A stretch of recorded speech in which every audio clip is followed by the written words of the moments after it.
የንታኮ እንደዚህ የቃል እግዚአብሔር እንትን አላቸው ይባላል ለምን አይሰጡንም እኛ ለምን አንጠይቃቸው ብለን ተመካከል ሶስታችን ዘራፊዎች ማለት ሌላው በቅርብ ታገኝ ይገኛል አንዷ ግን ምንም አትገኝም በቃ አንዷ ግን ምንም አትገኝም አሉና መጨረሻ ሰዓት ግን እንደዚህ ስንል አየናት ማለት ነው ያቺ ያሉት ማለት ይሰወራል እንደሚባል አይ ሰው ካየ ይሰወራል መቼም ያን ጊዜ የሚነገረው ተአምር እኮ እንጨት እኮ ነው ይሰወራል ይባላል መንበር ላይ ታች የሚቀመጠው ልክ አለነ ነበር ሲባል 7 ቀን ሲሆን እንዳለ ወደ ላይ ነጥቶ ቀዝሙሎ እንትን አለ ከትምህርቱ በተጨማሪ ራእይ ገለጽለትና ኃይለ ሥላሴ ያለ ሁሉ እሳቸው ቆጮላ ተማር ቆጮላ ኃይለ ሥላሴ ትምህርቱ በሙሉ ክፍል ነው ስምም ያስጠራ ድጓ ስለሆነ ድጓ ተማራለ አንዱን ጭራሽ እንግዲህ ተናጋሪ ያደረገው እናንተም ደግሞ ዕውቀት ይባስገልጥላችሁና ይህ ነገር ሙሉ ለሙሉ ጥንቁልና ነው ወይስ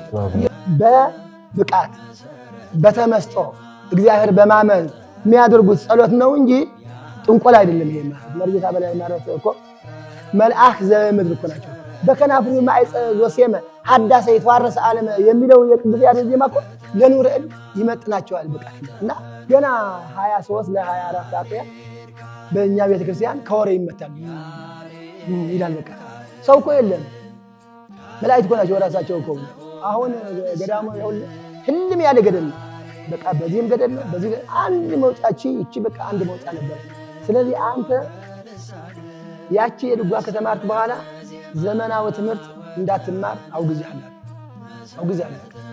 ክልል ትግራይ ማለት ስራ አስኪያጅ ሆኜ በ341 ድምጽ ተመረጥኩኝ ማለት ተሰብስቦ እኛ አናውቃቸውም እነዚህ ሽፍተት ተባለ እኛ ቤተክርስቲያን ስንጠብቅ ለቆየነ እንደዚህ ነበር ግን ሊቀበሉን አልቻሉም ስለዚህ አሁን በኋላ እንደ ኤርትራ ነው የምንገነጠለው በቃ አላቸው ማለት ሐዋሳ ገብርኤል ትምህርት ቤት ማለት ያስመለስኩት እኔ ነኝ 527 ቤቶች ለዚህ ቤተክርስቲያን አስረክባታለሁ እንደምን አላችሁ ውድ የሚዲያችን የፍኖተ ርዕይ ተከታታዮች ይህ ዘወትር ሳምንት እሑድ ወደ እናንተ የሚቀርብላችሁ ዝክረ ሊቃውንት መርሐ ግብራችን ነው ዛሬም ታላቅ እንግዳ ይዘንላችሁ ቀርበናል የዛሬው እንግዳችን ከአንጋፋ ሊቃውንት መካከል አንዱ ናቸው በእውነት የማህሌቱ ግርማ ሞገስ ያለማጋነን ዳግማዊ ያሬድ ይባሉ ታላቅ አባት ናቸው በቤተክርስቲያናችን ወንበር ዘርግቶ ከማስተማር ጀምሮ እስከ ጠቅላይ ቤተ ክህነት በብዙ ዘርፍ ቤተክርስቲያናችን ያገለገሉ አባት ናቸው በቅጽል ስማቸው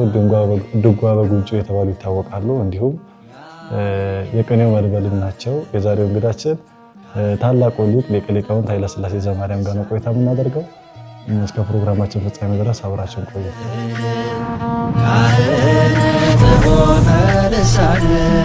መሰረተ ዜማ ወጠነ መሰረተ የእንታ ጥሪያችን አክብረው ውድ ጊዜዎትን ሰውተው ስለተጋበዙልን ከልብ እናመሰግናለን ዛሬ እንግዲህ የእርስዎን የህይወት ታሪክ አንስተን ከእርሶ ህይወት ተሞክሮ የምንወስድበትና ሊቃውንት መቼስ ብዙ ውጣ ወረድ አሳልፈው ነው ከዚህ የሚደርሱትና ያን ነገር ልናስቀር ነው የጋበዝነውትና እስቲ በመጀመሪያ ከቤተሰቦት እንነሳና ከምን አይነት ቤተሰብ ተገኙ በቀድሞ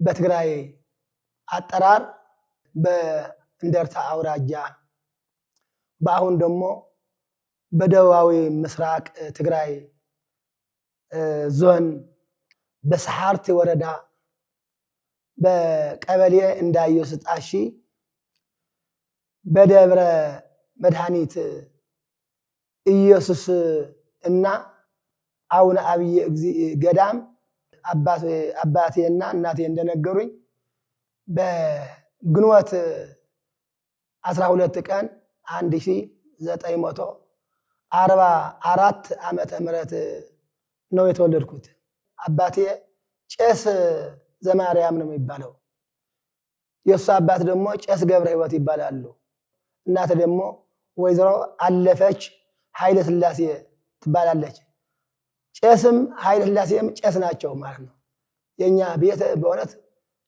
እንደ እግዚአብሔር ፈቃድ በእናቴም የክህነት ዘር እንጂ ሌላ የለውም በአባቴም የክህነት ዘር ነው እንጂ ሌላ እንትን የለውምና ከሁለቱ እንግዲህ ከአባቴ ከቄስ ዘማርያም ከእናቴ ወይዘሮ አለፈች ኃይለ ሥላሴ ግንቦት 12 1944 ዓመተ ምህረት ተወለድኩኝ ማለት ነው። ከዛ በኋላ እንግዲህ እኔ አሁን እርሻ የሚባል የከብት ጥበቃ የሚባል የፍየል የበግ ጥበቃ የሚባል አላውቅም። ወዲያውኑ እኔ እድሜ ለመንፈሳዊ ትምህርት ከደረሰ በኋላ ምንም የከብት ጥበቃ፣ የበግ ጥበቃ፣ የፍየል ጥበቃ፣ የሌላ ጥበቃ ምንም አላውቅም። በቀጥታ እድሜ ለትምህርት እንደደረሰ እዛ በገዳማችን በገዳሜ በእንዳየስጣሺ አቡነ አብየ ገዳም አጎቴ መምህር ተክለ ሃይማኖት ገብረ ሥላሴ የሚባሉ ባይታዊ አባት ነበሩ።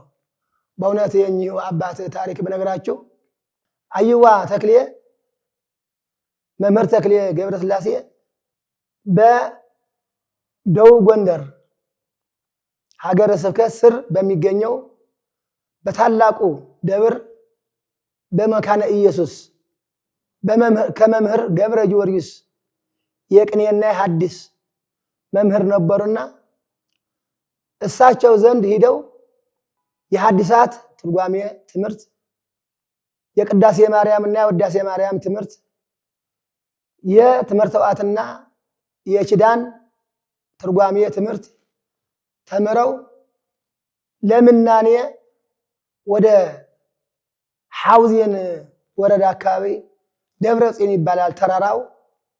የአቡነ ይምዓታ ቤተክርስቲያን አጠገብ ያለ ነው። ደብረ ጽዮን ይባላል።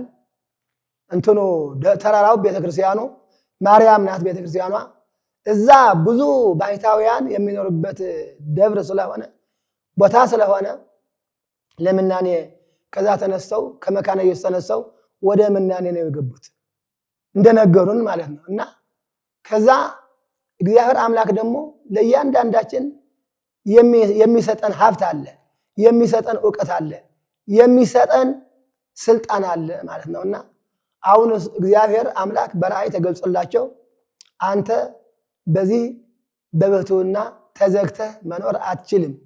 ስለዚህ ወደ ሀገርህ ወደ ሰሓርት ወረዳ ወደ እንዳየስጣሺ አቡነ አብየ እግዚእ ገዳም ሄደህ ብዙ ደቀ መዛሙርት ታወጣለህ፣ ታስተምራለህ፣ ብዙ አብያተ ክርስቲያናትም ታሳንጻለህ ብሎ በራእይ ስለገለጸላቸው እሳቸው ከብሕትውና ወደ ሀገራቸው ወደ ወረዳ ሰሓርቲ ወደ እንዳየስጣሺ አቡነ አብየ ገዳም መጥተው የሰዓታት፣ የቅዳሴ፣ የንባብ ትምህርት፣ የሐዲሳት ትምህርት ማስተማር ጀመሩ።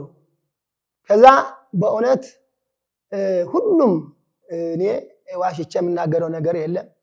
በዛ አካባቢ ከመቀሌ ጀምሮ አጠቃላይ የእንደርታ አውራጃ በወቅቱ ማለት ነው በሙሉ እየዞሩ ከ44 በላይ አብያተ ክርስቲያናት እንዳሳነጹ በዛ ታሪካቸው ይናገራል ማለት ነው።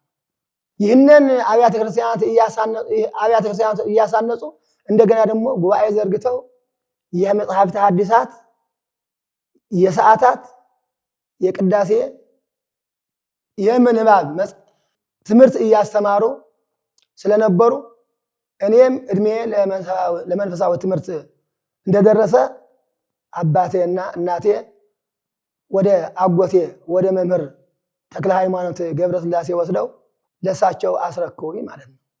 እኔ ብቻ አይደለም ወንድሞቼ አሁን ከዚህ ዓለም በሞትም የተለዩ ከኔ ጋራ ወደ 7 በላይ ነን።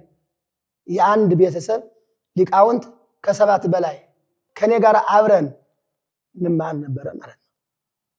አሁን መርጌታ አስገዶም፣ መርጌታ ግተት፣ መርጌታ ኃይሉ ከዚህ ዓለም በሞት ተለይተዋል።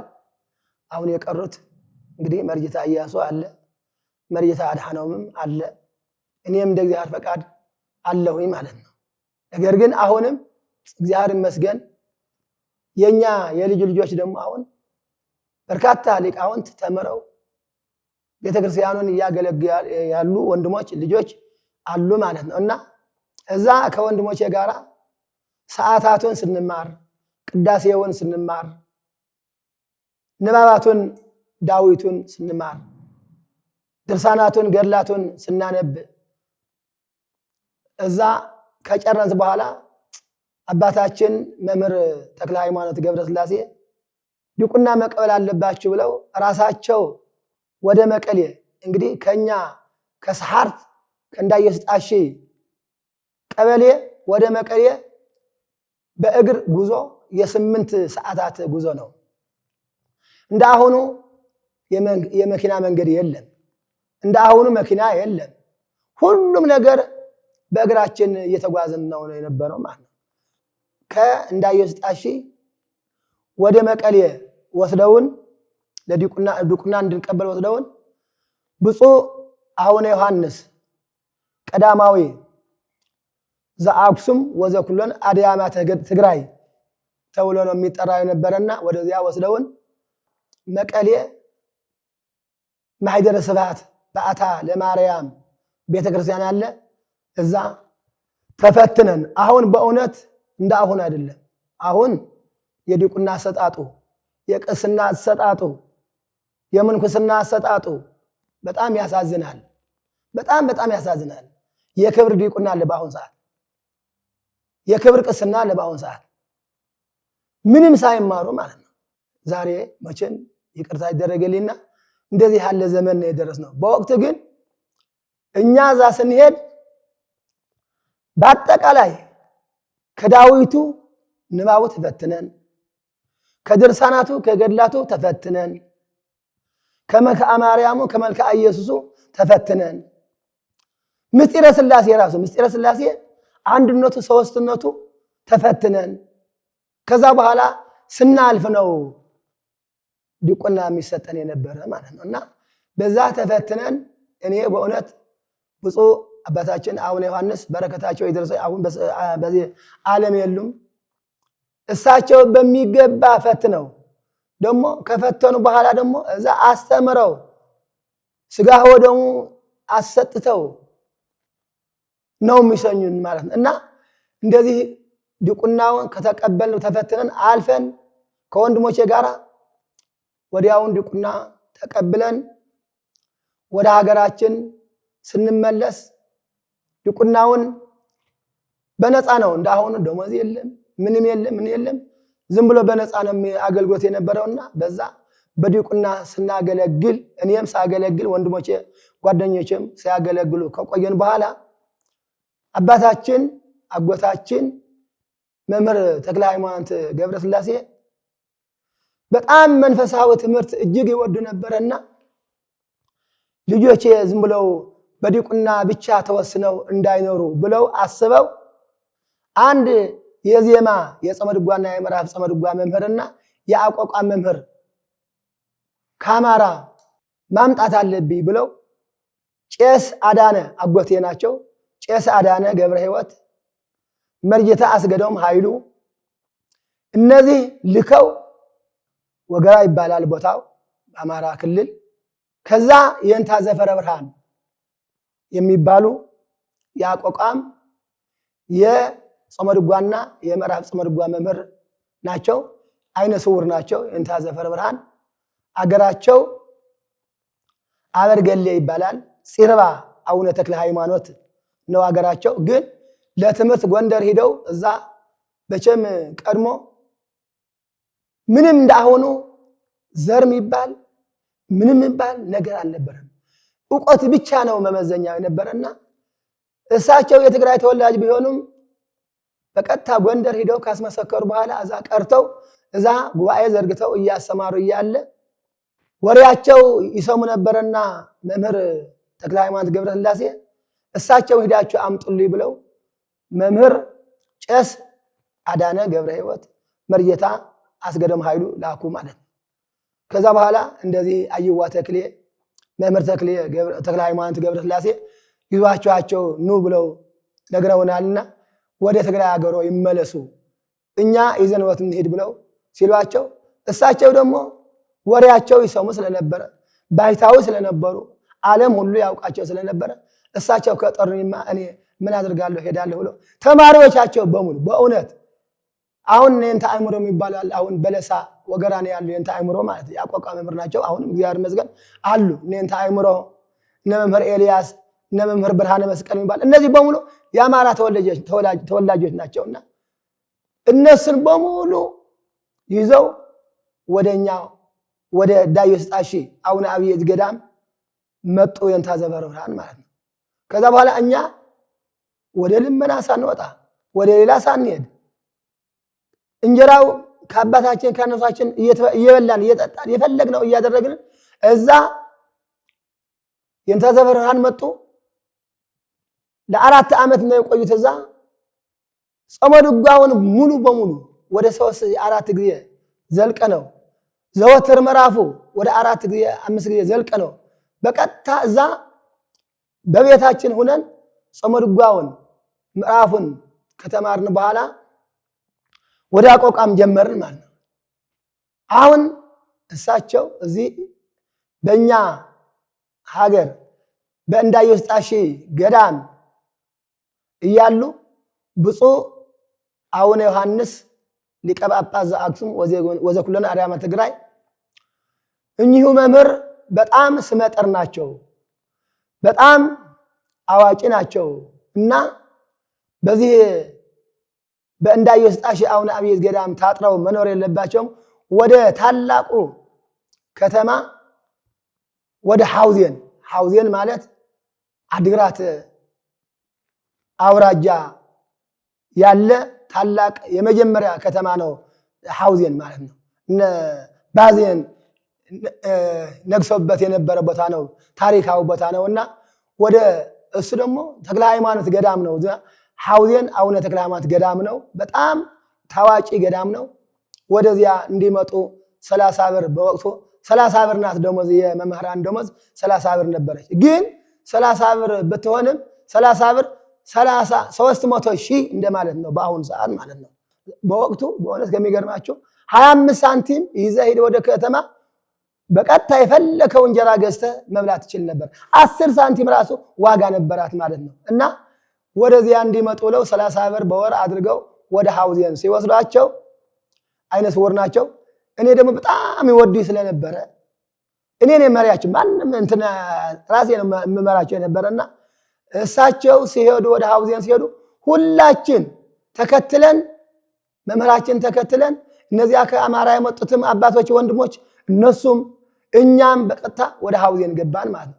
ሐውዜን ከተማ እንደገባን በእውነት ሐውዜን ማለት ቅዱስ ሕዝብ ያለበት ታላቅ ቦታ ነው። ለተማሪዎች የተመቸ ለአገልግሎት የተመቸ ነበረና አንድ ፊታውራሪ ጅጋር ይባላሉ። አሁን የሉም፣ ከዚህ ዓለም በሞት ተለይተዋል። እሳቸው የእንታ ዘበረ ብርሃን ሞያ አገልግሎት የተማሪዎቻቸው ብዛት አይተው በእውነት የሚገርማችሁ ይህን ያህል ህንፃ ነበራቸውና በሐውዜን ከተማ ነበራቸውና እኔ ይህ መምህር ከመጡ እኔ ለራሴ ይቅርብኝ ማከራየት የሚቅርብኝ በአጠቃላይ ለመምህሩ ከነ ተማሪዎቻቸው እንዲኖርበት እንዲያስተምሩበት ሰጥቻቸዋለሁ አሉ። የሚገርም እኮ ነው። በአሁን ሰዓት እንደዚህ የሚያደርግ አለ ወይ ነው አሁን ከሚገርማቸው። ፊታውራሪ ጅጋር ስንቃጣ የምትባል ፍረወይን ናት አሁን የምትባለው እዛ አስተዳዳሪ አንድ ወረዳ አስተዳዳሪ ነበሩ። ከዛ በኋላ ቤታቸው ሰጡን። እዛ ደግሞ ከሚገርማችሁ ቤቱ የተለየ ቦታ ነው። ዘወር ያለ ከከተማ ወጣ ያለ ነበረ። እዛ አቆቃም ስንማር በእውነት 4 ዓመት በሐውዜን ከተማ 4 ዓመት በአቆቃም ትምህርት እዛ ቆየን ማለት ነው። እና ልዩ ነበረ። ህዝቡ በጣም ከሚገርማችሁ ህዝቡ ወደን ነበረ። እዛ እነ መርጀታ ካሕሳ የሚባሉ ነበሩ፣ እነ መርጀታ ስብሃት የሚባሉ ነበሩ። የተለያዩ አባቶች ሊቃውንት ነበሩና ከነሱ ጋር ሆነን እዛ ትምህርት በሙሉ አቆቃም ተማርንና ልዩ የሆነ ህዝቡ እንደ ቤተሰብ ነው፣ እንደ ተማሪ አይደል። እኔ አሁን ልመና የሚባል አላውቃትም። ራሳቸው ቤት አላቸው። የእንታ ዘበረ ብርሃን ቤት አላቸው፣ ምግብ ቤት የሚያዘጋጁላቸው አላቸው። እኔ ሰዓቷ ስትደርስ እኔ መርቼ እሄዳለሁ፣ ከሳቸው ጋር እበላለሁ፣ ከሳቸው ጋር እመላለሳለሁ። ማታም ቀንም 4 ዓመት ሙሉ እንደ ልጃቸው ሆኜ 4 ዓመት ሙሉ በነፃ ሳለምን የውሻ ጩኸት ሳልሰማ ችግር ሳይደርስብኝ የእሳቸው ልጅ የመንፈስ ቅዱስ ልጅ ሆኜ እሳቸውን እየመራሁ ከእሳቸው ጋር 4 ዓመት ተማርኩኝ፣ አቋቋምን ጨረስኩኝ ማለት ነው። ከዛ በኋላ እንግዲህ እንደ እግዚአብሔር ፈቃድ ተማሪ አቋቋም ተምሮ ዜማ ተምሮ ዝም ማለት ስለሌለበት ቅኔ መማር አለብኝ ብዬ ደግሞ ቅኔ መማር አሰብኩኝ። የእንታ እኔ ወደ ቅኔ መማር ፈለግኩኝ። አብርሃ አጽብሃ ገዳም ይባላል፣ አጠገው ነው። በእግር የ4 ሰዓት ወይ 5 ሰዓት እንደዚሁ ይሆናል በግምት ነው ማለት እና የእንታ መንግስቱ የሚባሉ የድጓና የቅኔ መምህር አሉ አብርሃ አጽብሃ። ስለዚህ እዛ ሂጄ ቅኔውን ብማር ቢፈቅዱልኝ አልኳቸው ማለት ነው። ልጄ ምን አለ አሁን እዚህ በቃ ሁሉም ተምርሃል፣ ጾመ ድጓውም ምዕራፉም አቋቋም ተምርሃል። ስለዚህ ከሆነ ቅኔ እማራለሁ ብለህ ካልክ ሂድ ግድ የለም ብለው መርቀው አቡነ ሰማያት ደግመው ጸሎተ ማርያም ደግመው ወደ አብርሃ አጽብሃ ገዳም እንዲሄድ ሰኙኝ ማለት ነው። አብርሃ አጽብሃ ገዳም ገባሁኝ። አሁን እዛ እንግዲህ ከአባቴ እንግዲህ ልመና ሊመጣ ነው ማለት። አሁን እዛ ወንድሞች ነበሩ። አሁን አንዱ ሊቀ ካህናት ኃይለ ሥላሴ አለማየሁ ይባላሉ። አሁን አሜሪካ ነው ያሉ። አሁን ሳያቸው ትንሽ አማቸዋል ሰምቻለሁ። እግዚአብሔር በዚህ አጋጣሚ ምሕረቱ እንዲልክላቸው የእግዚአብሔር አምላካችን ቅዱስ ፈቃዱ ይሁንልን ብዬ እላለሁኝ። አንዱ መምህር ኃይለ ክርስቶስ ይባላል። እሳቸው ወንድሜ ከዚህ ዓለም በሞት ተለይተዋል። ሊላይ ኃይለ ሚካኤል የሚባልም ነበረ። የዚህ የሕፃናትና ቤተሰብ ጉዳይ መምሪያ ኃላፊ ነበረ። እንዴት ያለ አዋቂ እንዴት ያለ ሊቅ ነበረ ወንድማችን። እሱም ከዚህ ዓለም በሞት ተለይተዋል። አሁን ያሉት ወንድማችን ሊቀ ካህናት ኃይለ ሥላሴ አለማየሁ ናቸው።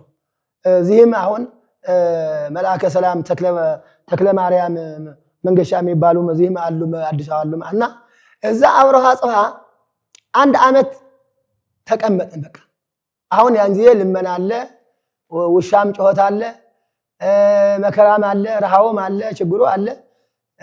ችግሩ ተለማመድ ነው ማለት ተማሪ አሁን ችግሩ እንደ ኢምንት ነው የሚቆጥረውና እዛ ከሚገርማችሁ 1 ዓመት ቅኔ ዋሸራ ነው የሚባለው። አሁን የእንታ መንግስቱ የጎጃም ሰው ናቸው። ከጎጃም ነው ብፁዕ አቡነ ዮሐንስ ያመጧቸው፣ ከጎጃም ነው ያመጧቸው። የጎጃም ሰው ናቸው የእንታ መንግስቱ። ከዛ በኋላ ዋሸራ ነው ቅኔያቸው፣ ዋሸራ ቅኔ ነው። 1 ዓመት ተቀኘሁኝ ማለት ነው። አሁን እንደምታውቁት ቅኔ ማለት ጉባኤ ቀን አለ፣ ዘአምላኬ አለ፣ ሚበዙ አለ፣ ዋዜማ ስላሴ ዘይእዜ፣ ከዛ በኋላ መወድስ፣ ከዛ በኋላ ዕጣነ ሞገር አለ። ክብርኢት ዕጣነ ሞገር እንግዲህ ግዕዝም አለ እዝልም አለ ማለት ነው። አሁን ይህን እነዚህ በሚገባ መማር አለብህ ማለት ነው። እሳቸው መጀመሪያ ጉባኤ ቀና የምትጀምረው ደህና ጉባኤ ቀና ካጠናት ወደ ዘአምላኬ ያሳልፋል፣ ወደ ዋዜማ እንደዚህ እያለ ነው የሚከደው ማለት እና እዛ በ1 ዓመት በሙሉ ጨርሼ 1 ዓመት ሙሉ ተቀኘሁኝ ማለት ነው። አንድ ነገር እንገራችሁ፣ አብርሃ አጽብሃ ታላቅ ገዳም ነው። በጣም ደግሞ ካህናቱ የታወቁ ናቸው። በድምጽ የታወቁ ናቸው። ከሚገርመው በድምጽ አሁን ለምሳሌ ወደ ትግራይ ብትሄዱ የአብርሃ አጽብሃ ጭስ አለ ወይ ያቆን አለ ወይ ነው የሚባለው የነበር። አሁን እንጃ ይኖራል አይኖርም ብዙ አላቅም። ግን እኛ ያን ያለን ግን ጠቅላላ የአብርሃ አጽብሃ ዲያቆናት ካህናት ድምጻቸው የተለየ ነው። ግን ምንድነው አሁን እዛ አብርሃ አጽብሃ ተራራ ነው፣ ቤተክርስቲያኑ ተራራ ነው። አብርሃ አጽብሃ ከላይ በውቅሮ አድርጎ ወደዚያ ተራራው ሲመጡ ውሃ ተጠሙ ማለት ነው። ተጠሙና በጣም ተሸገሩ፣ ሊሞቱ ሆኑ በቃ። ከዛ በኋላ ወደ ፈጣሪያቸው በውሃ ጥማት እንሞት ነው ብለው ወደ ፈጣሪያቸው ውሃ እንዲሰጣቸው እንዲያፈልቅላቸው ለመኑ ማለት ነው። እግዚአብሔር ደግሞ የለመኑትን የማይነሳ ነው፣ የነገሩትን አይረሳም ማለት ነው። ከዛ በኋላ እዛ ተራራ ላይ ምንም አፈር የለው ምንም የለው ቦታ ይቺ በቃ ከአለት ማለት ነው ውሃ ዝም ብሎ በቃ ይፈሳል ማለት ነው። ከዛ በኋላ ሄደው ጠጡ፣ ከጥማታቸው ዳኑ ማለት ነው። ከዛ በኋላ ምን አሉ እዛ አውራጻ ማየረከብነ ውሃ አገኘን ብለው ያ ውሃ ሲጠጡ ከጥማቱ ዳኑ ማለት እና አሁን ያቺ ማየረከብነ የምትባል ውሃ ለድምፅ ዝም ብላ የተለየች ናት። እንደ ቃል ኪዳን አላት ይመስለኛል። ለድምፅ በቃ ዝም ብሎ በቃ እንትን ናት ማለት እሷን የጠጣ ሰው ማለት ነው በምንም ተአምር ዝም ብሎ በቃ አገልግሎት አይደክምም። እንትኑ ድምፁ አይዘጋም። ከሚገርምህ እኔ አሁን መቼም ሰው ራሱ እኮ መፈተሽ አለበት። እኔ አሁን ራሴ እፈትሻለሁ። ደህና መሆን አለመሆን ድምፄ ደህና መሆኑ አለመሆኑ ማውቀው ራሴ ነኝ። ትንሽ እንትን ካለ አንድ ችግር አለ ብዬ ራሴ እገመግማለሁ። ደህና ከሆነ ደግሞ በቃ ያቺ የምትታየኝ የት ናት? እሷ ናት የምትታየኝ ማለት ነው። አሁን እዛ በየቀኑ ዝም ብለን እንሂድ እንጠጣ እያልን በቃ እንሂድ እንጠጣ እያልን እዛ ስንጠጣ ዓመት ሙሉ ማለት ነው። ዝም ብለን እኮ እንደ ጸበል አድርገን ዝም ብለን መጠጣት። ከዛ በኋላ ድምፁ ዝም ብሎ እንትን ነው ምንም። አሁን የአውራጻ አንድ ቄስ ኪሮስ የሚባል ነበረ። አሁን ከዚህ ዓለም በሞት ተለይቷል። እዛ በአታ ማርያም መቀሌ መጥቶ ሲቀድስ ስምዒ ወለቴ ወርኢ ወአጽሜ ዝነች ብሎ ምስባክ ሲሰብ እስካሁን ድረስ በቃ በህሊና አይጠፋም እና እንደዚህ ነበረ። ያቺ ማየረከብነ የምትባል አሁንም አለች እኮ አሁንም አለች። ማግኘት አልችልም እንጂ አሁንም እነሱ እዛ ያሉት በየቀኑ ይጠጧታል። ከሚገርማችን ማለት እና ያቺ እየጠጣን ያደግነው ማለት ነው። ከዛ በኋላ ምን ይሆንላቸዋል? ቅኔው በአንድ ዓመት ተቀኝቻለሁ። የእንታ መንግስቱም እንዴት ያሉ አባት ነበር! ከሚገርም እንዴት ያሉ አባት ነበሩ! የድጓ መምህር ናቸው፣ የቅኔ መምህር ናቸው። ከጎጃም የመጡ ምንም ትግርኛ የሚባል አያውቁም ማለት ከጎጃም ወደ ትግራይ፣ ከትግራይ ደግሞ ወደ ጎጃም ወደ ጎንደር ነበረ ማለት ነው። አሁን ይኸውላቸው ዛሬ ግን ተገላውጠው ሆኖ አሁን የጎንደር ወዴት ልትሄዳለህ? ወዴት? እንደዚህ ያለ መከራ፣ እንደዚህ ያለ ግፍ፣ እንደዚህ ያለ መጥፎ ዘመን ደርሰናል ማለት እንጂ አሁን ቀድሞ እኮ ዕውቀት ይኖረው በቃ ሙያ ይኖረው እንጂ ዘር የሚባል አይታወቅም። በቃ የት ነው ሙያው? ምንድነው ሙያው? ነው መመዘኛው ሙያው ነበርና ከዛ በኋላ የንታ እንግዲህ አንድ የንታ ፍስሐ የሚባሉ አሁን ቅኔ ሁላችንም የምናውቀው ሰዎች ቅኔ ሶስት አይነት ነው። አንድ የዋሸራ ቅኔ አለ፣ ሁለት ደግሞ የዋድላ ቅኔ አለ። ወደዚህ ወደ ዘውል የንታ ወልደ ሰንበት እነ ኑረድ ክፍለ ዮሐንስ የሚባል ነበሩ። ከዚህ ዓለም በሞት ተለይቷል። አሁን የነሱ ደግሞ እዚህም አሁን ለምሳሌ ገነተ ደብረ ጽጌ ቅዱስ ራኤል አፈወርቅ ተክሌ የሚባል ወንድማችን አለ። የነሱ አሁን የዋድላ ቅኔ አለ። እነ መጋቤ ምስጢር ወልደ ሩፋኤል መቼም ሆኑት ነፍሴ ማር እዚህ ጠቅላይ ቤት ግን የነበረ ጋዜጠኛ መጋቤ ምስጢር ወልደ ሩፋኤል የዋድላ ቅኔ ነበረ። ይሄ ዋድላ በጣም ቅኔ ላሊበላ ይዞ ሰቆጣ ይዞ ጠቅላላ ይሄ ዋድላ የንታ ዘውል ደግሞ የንታ ወልደ ሰንበት ታላቅ አባታችን የንታ ወልደ ሰንበት የዋድላ ቅኔ ይባላል። እንደገና ሶስተኛ ደግሞ የጎንጅ ቅኔ ይባላል። የጎንጅ ቅኔ ደግሞ የንታ አጽው ማለት ነው። የንታ አጽው መቼም በሆነ ከሚገርማቸው አሁን የንታ አጽው ሀገራቸው ደብረ ዳሞ ነው። ብዘት የምትባል ወረዳ አለች። እዛች አሁን አረጋው ደብረ ዳሞ ወረድ ብለታች ማለት ነው። እዛ ነው የንታ አጽው ሀገራቸው ማለት ነው። ግን ሲማሩም መምህሩ ነው ሲያስተምሩም ህይወታቸው አጠቃላ እድሜያቸው የጨረሱት ጎንደር ነው። የጎንደር በቃ ምንም እንትን የለም፣ ዘር የሚባል የለም። የንታ ይትባረክ ያኩስም አሁን መካነ ሰማይ ጭርቆስ ጎንደር እንደዚህ ነው የነበረ ማለት እና የንታ አጽው ጎንጂ ይባላል። የሳቸው ከበድ ይላል ቅኔው በጣም እንትን ዘዘ ያበዛል። እንትኑ ዋሸራ ቀለል ያለና ያ ደግሞ ጥሩ ነው። ንባው በጣም ቆንጆ ነው። ይሄ ዋድላ ጎንጂ ደግሞ የንታ አጽው ነበረ ማለት አሁን የንታ አጽው የንታ አረጋውን የሚባሉ ነበሩ ወገራ አሁን አርፈዋል። የንታ ሐዲስ የሚባሉ ነበሩ አርፈዋል። የንታ ስዩም እሳቸውም ደብረ ሚካኤል ማለት ነው እሳቸውም አርፈዋል። አሁን የኔ መምህር ደግሞ የንታ ፍስሐ ይባላሉ የጎንጂ ማለት ነው።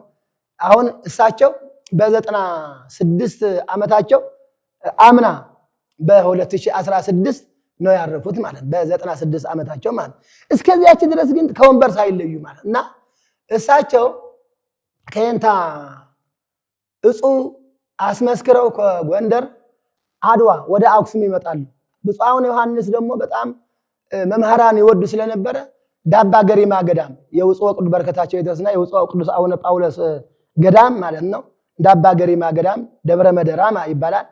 እዛ የቅኔ መምህር አድርገው እዛ መደዋቸው 30 ብርና እሷማ ሲመደዋቸው እኛ ደግሞ እዛ አሮሃ ጻውን ተማሪ ያጠናል በቃ የት መምህር አለ የት እንደዚህ አለ ይላል ያጠናል ከዛ በኋላ እኛ ደግሞ የንታ ፍስሐ ከጎንደር የንታ ፍስሐ የንታ አጹ ወንጅ ቅኔ መጥተዋል ይዞ እንትን መምህር መጥተዋል የሚል ወሬ ሰማን ማለት ነው ከዛ በኋላ ወደ 3-4 ምን ሆነው በእግራችን ነው አሁን መኪና እኮ የሚባል የለ አሁን ከአሮሃ ጻ እሳቸው ወደ ዳባ ገሪማ ማለት ነው አድዋ ነው ዳባ ገሪማ የሁለት ቀን ጉዞ እየለመን መንገድ እየለመን ወደ ዳባ ገሪማ ሄድን ማለት ዳባ ገሪማ አሁን ከሚገርማቸው የንታች ዳን ማርያም ይባሉ የድጓ መምህር ነበሩ የንታች ዳን ማርያም እዚህ ናቸው እዚህ መንዝ ነው ሀገራቸው ይውላል እዛ ሄደው ይውላል ማለት ከዛ በኋላ የንታ አባ ተስፋ ስላሴ የሚባሉ ያቋቋም መምህር ነበሩ የንታ ጳውሎስ የቅዳሴ ነበሩ የንታ ገብረ እግዚአብሔር ደግሞ የቅኔ ነበሩ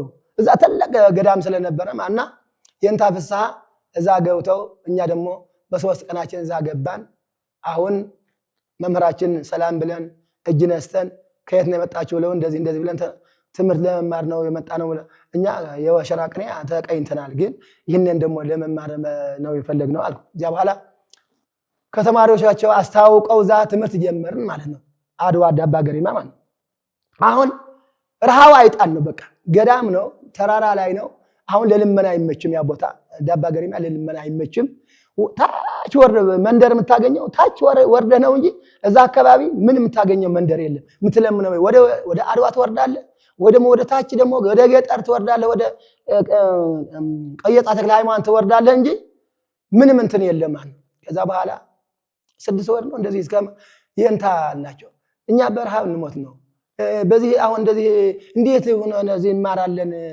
የንታ አሁን እኮ የሰው ሀገር እኮ እዛ ነበለት አኮፋ ደብረ ሰላም ቅዱስ ሚካኤል ገዳም ይባላል የሳቸው ትውልድ ሀገራቸው ማለት እሳቸው ደግሞ ይምጡ ይያሉ እነሱ ይምጡ አገር ለምን አይመጡም ይያሉ እየለመኑት ነው ለትምህርት ለተማር ደግሞ ልመና ያመቻል እና ለምን እዚያ እንሄድም የንታ እዚህ ለምን እዚህ ገዳም ምን ያደርግልዎታል ተማር ካላገኙ እኛ እኮ ጥለነውት እንሄድ ነው ስንነግራቸው ይውላቸው ቀድሞ እኮ ተማሪ መምህሩ የተማሪው ድምጽ ያዳምጣል ይሰማል የተማሪው ረሃው አድርጎ ይቆጥራል የተማሪው መቸገር ችግር አድርጎ ነው የሚቆጥረው መምህር ማለት ነው ከዛ በኋላ ልጆች አላቸው ታሪያ እንዴት እንዳደረግ እንሂድ ወደዚያ ወደ ትውልድ ሀገር ወደ ነበለት አኮፋ ደብረ ሰላም ቅዱስ ሚካኤል ገዳም እንሂድ እዛ ልልመና የተመቸነው አላቸው ይውላል በእውነት ከሚገርማችሁ ሌሊት እንደ ሌባ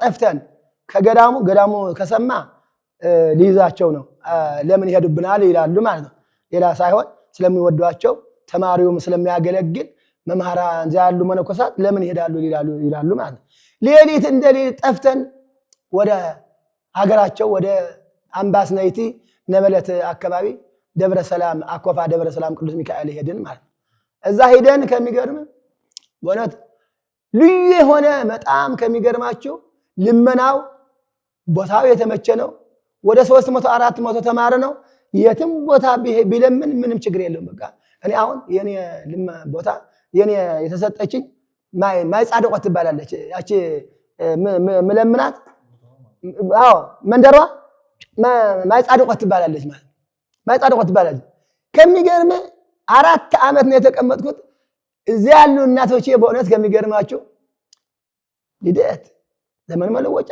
ትንሳኤ እንደ ቤታቸው እንደ ልጆቻቸው ጠርተው ከልጆቻቸው ቁጣ አድርጎ በቃ ምን እንትን ነው ተማራ አልመስልም ነበር ያ በኋላ ደግሞ እኔ አሁን ምንድነው አቋቋም ተመሪያለሁ ቅኔም ተመሪያለሁ ጾመድጓም ምዕራፍም ሁሉም እንትን እንደ አዋቂ ስለሆንኩኝ ቤተክርስቲያን በደንብ ነው ማገለግለው በዳም እንደ አንድ መርጌታ ሆኜ ነው ማገለግለው ማለት በጣም ልዩ ፍቅር አባቴ መምህራ ፍስሐም ወደዱኝ ህዝቡም ጠቅላላ እንደ ልዩ የሆነ በቃ ተአምር ነው ከዚያ በኋላ 4 ዓመት ተቀመጥን ማለት 4 ዓመት ተቀመጥ ዛ ወንድሜ ይተባረክ የሚባል ሙሉ ቅኔ የሚዘርፍ የነበረ እኔና አብርሃ ደግሞ አሁን መቀሌ ነው ያለው ነጋዴ ነው እሱ እስከ ስላሴን ዘርፍ ነበር አሁን ምንድነው ሙሉ ትቀኛለ ከተቀኘኝ በኋላ ደግሞ በደንብ አዋጭ ሆነ ከተገኘ ዘረፋት ይጀምራል ማለት ነው እኔና አብርሃ እስከ ስላሴን ዘርፍ ነበረ እሱ ደግሞ ሙሉ ቤት የተባረከ ደግሞ ሙሉ ቤት ይዘርፍ ነበር። መቼም በእውነት አንድ ነገር እኔ አሁን ባለፈውም ተናግሬዋለሁ፣ አሁንም እናገረዋለሁ። እኔ ሐሳብ የሰው ከንቱ ነው። የሰው ሐሳብና የእግዚአብሔር ሐሳብ አይገናኝም። የእግዚአብሔር ሐሳብ ደግሞ አሸናፊው እሱ ነው።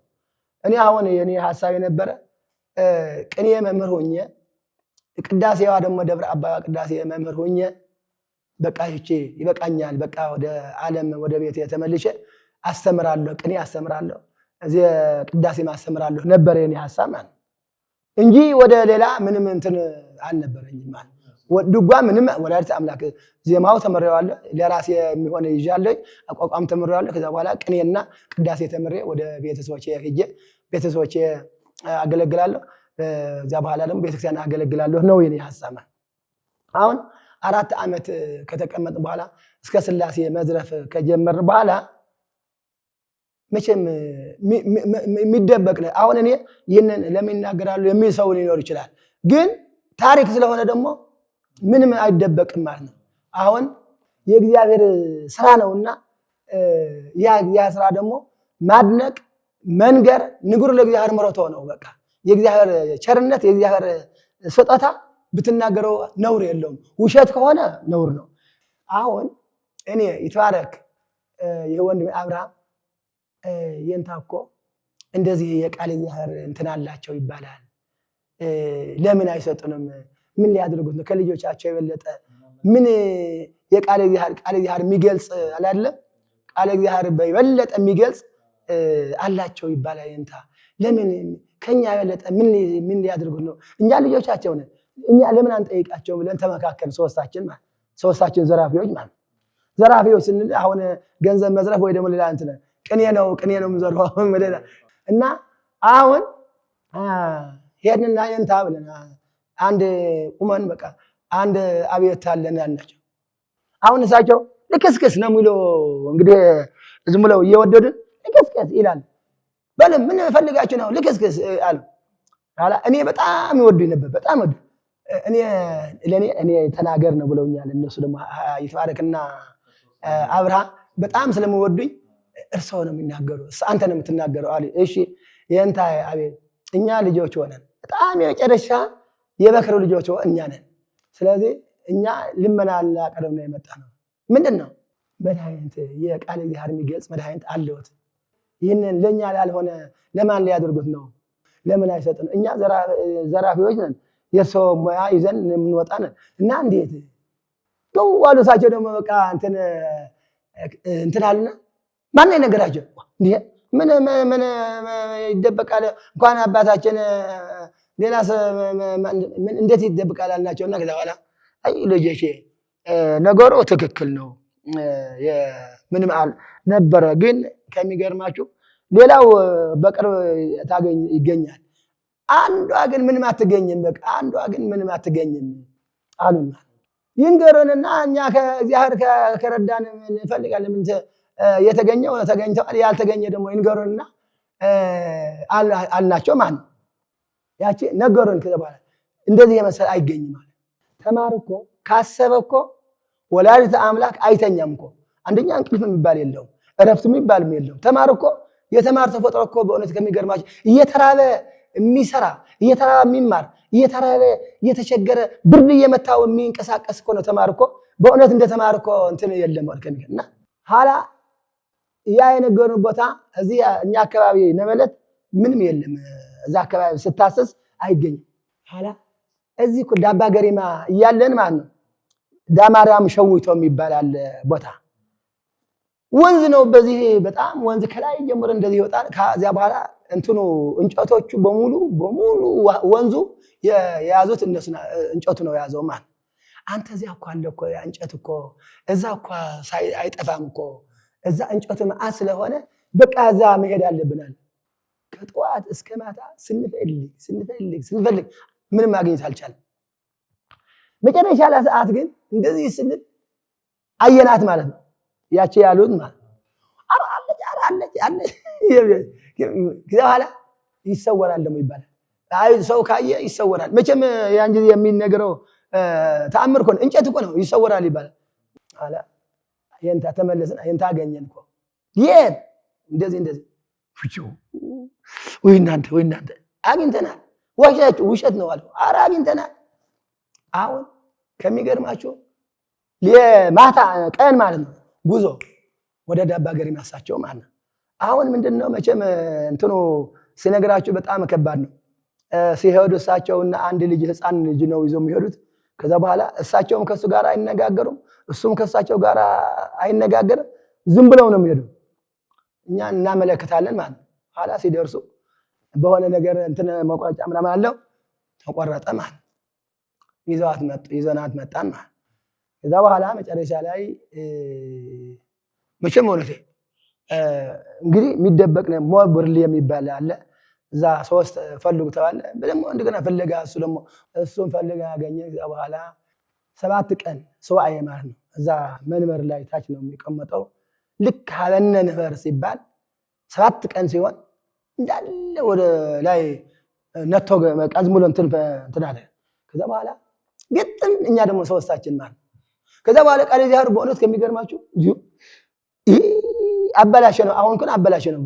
አሁን ይሄ እንትን ነበረው ህርመት ነበረው። ከሚገርማችሁ የማይበላ የማይጠጣ ነበር። አሁን እዚህ የድራፍት ሰዎች ሆነን ቀረን ማለት በጣም የሚያሳዝን ማለት የማይነኩ ነገሮች ነበሩ ማለት እነ ጎመን እነ ስንዴ እነዚህ እነ በቆሎ እነ እንትኑ አይነኩም ነበር ማለት።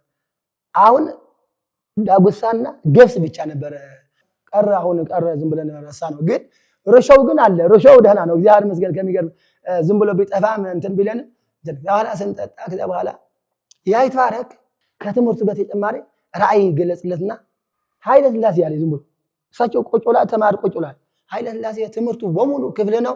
ስምም ያስጠራ ድጓ ስለሆነ ድጓ ተማራለ። እዛ አወጀመ ወረፈጣ ይትባረክ ደግሞ ያ አብርሃም ወንድሜ ደግሞ አንተ የበሬ ነጋዴ ነው የምትሆነው፣ በሬ ነጋዴ ነህ አንተ ይለዋል።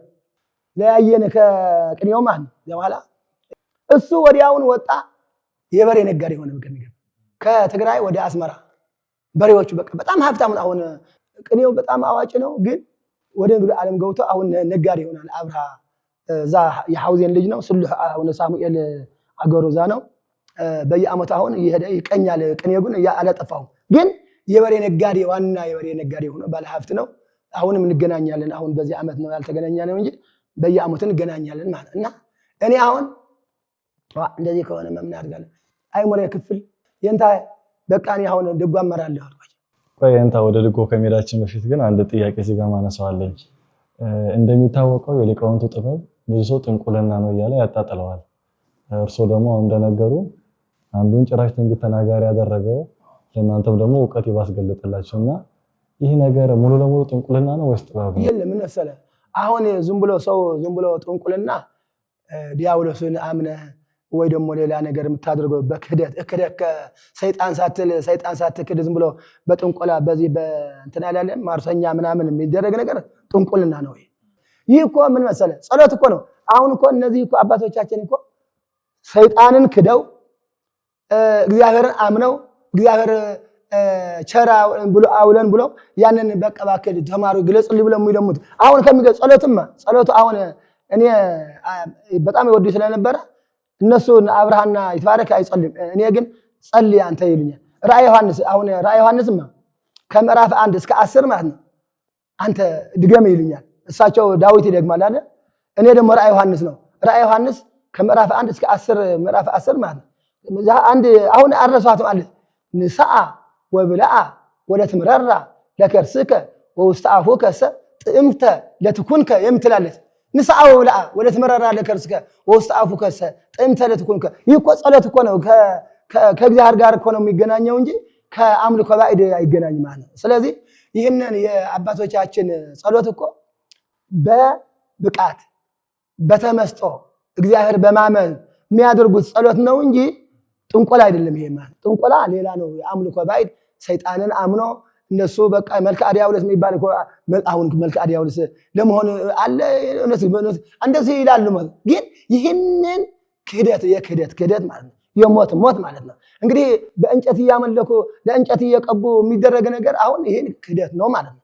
ደግሞ ለማይሆን እኮ ነው እኮ ቢያድን አያድን እንኳ ያ ውሸተኛ አይሆንለትም እንኳ ውሸተኛ ገንዘብ ለመዝረፍ ነውና ይሄንን እንደ ከዚህ ጋር የማይገናኝ መሆኑን እና ወደ ድጓው ከዚያ በኋላ በጣም የንታፍሳ አዘኑ እኔ የኔ ሙያ ትወስዳለህ ብዬ እዚህ እንትን ስል አንተ እንደዚህ ታርገው እኔ አሁን በፊት ስለነገረኝ እሱ ይቷረ እኔ በቃ ብዬ ሰላም ነች ብዬ ወድቄ እግራቸው ላይ ወድቄ ተንበርክኬ ጸልየውልኝ ቀጥታ ከነበለት ከአኮፋ ቅዱስ ሚካኤል ገዳም ወደ ደብረ ብርሃን ስላሴ አድዋ ገባሁኝ ማለት ነው።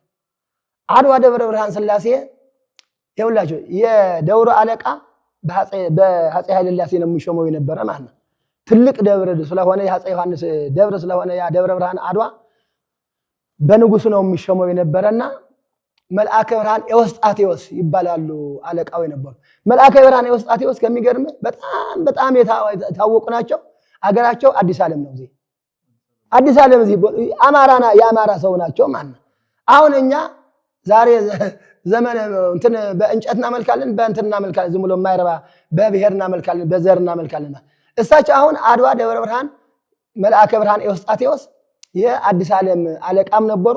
የእንጦጦ ኪዳነ ምህረት ገዳም እዚህ ያለችው አዲስ አበባ የእንጦጦ ኪዳነ ምህረትም አለቃ ነበሩ ማለት እና የአድዋ ደብረ ብርሃን አለቃ እሳቸው ነበሩ ማለት።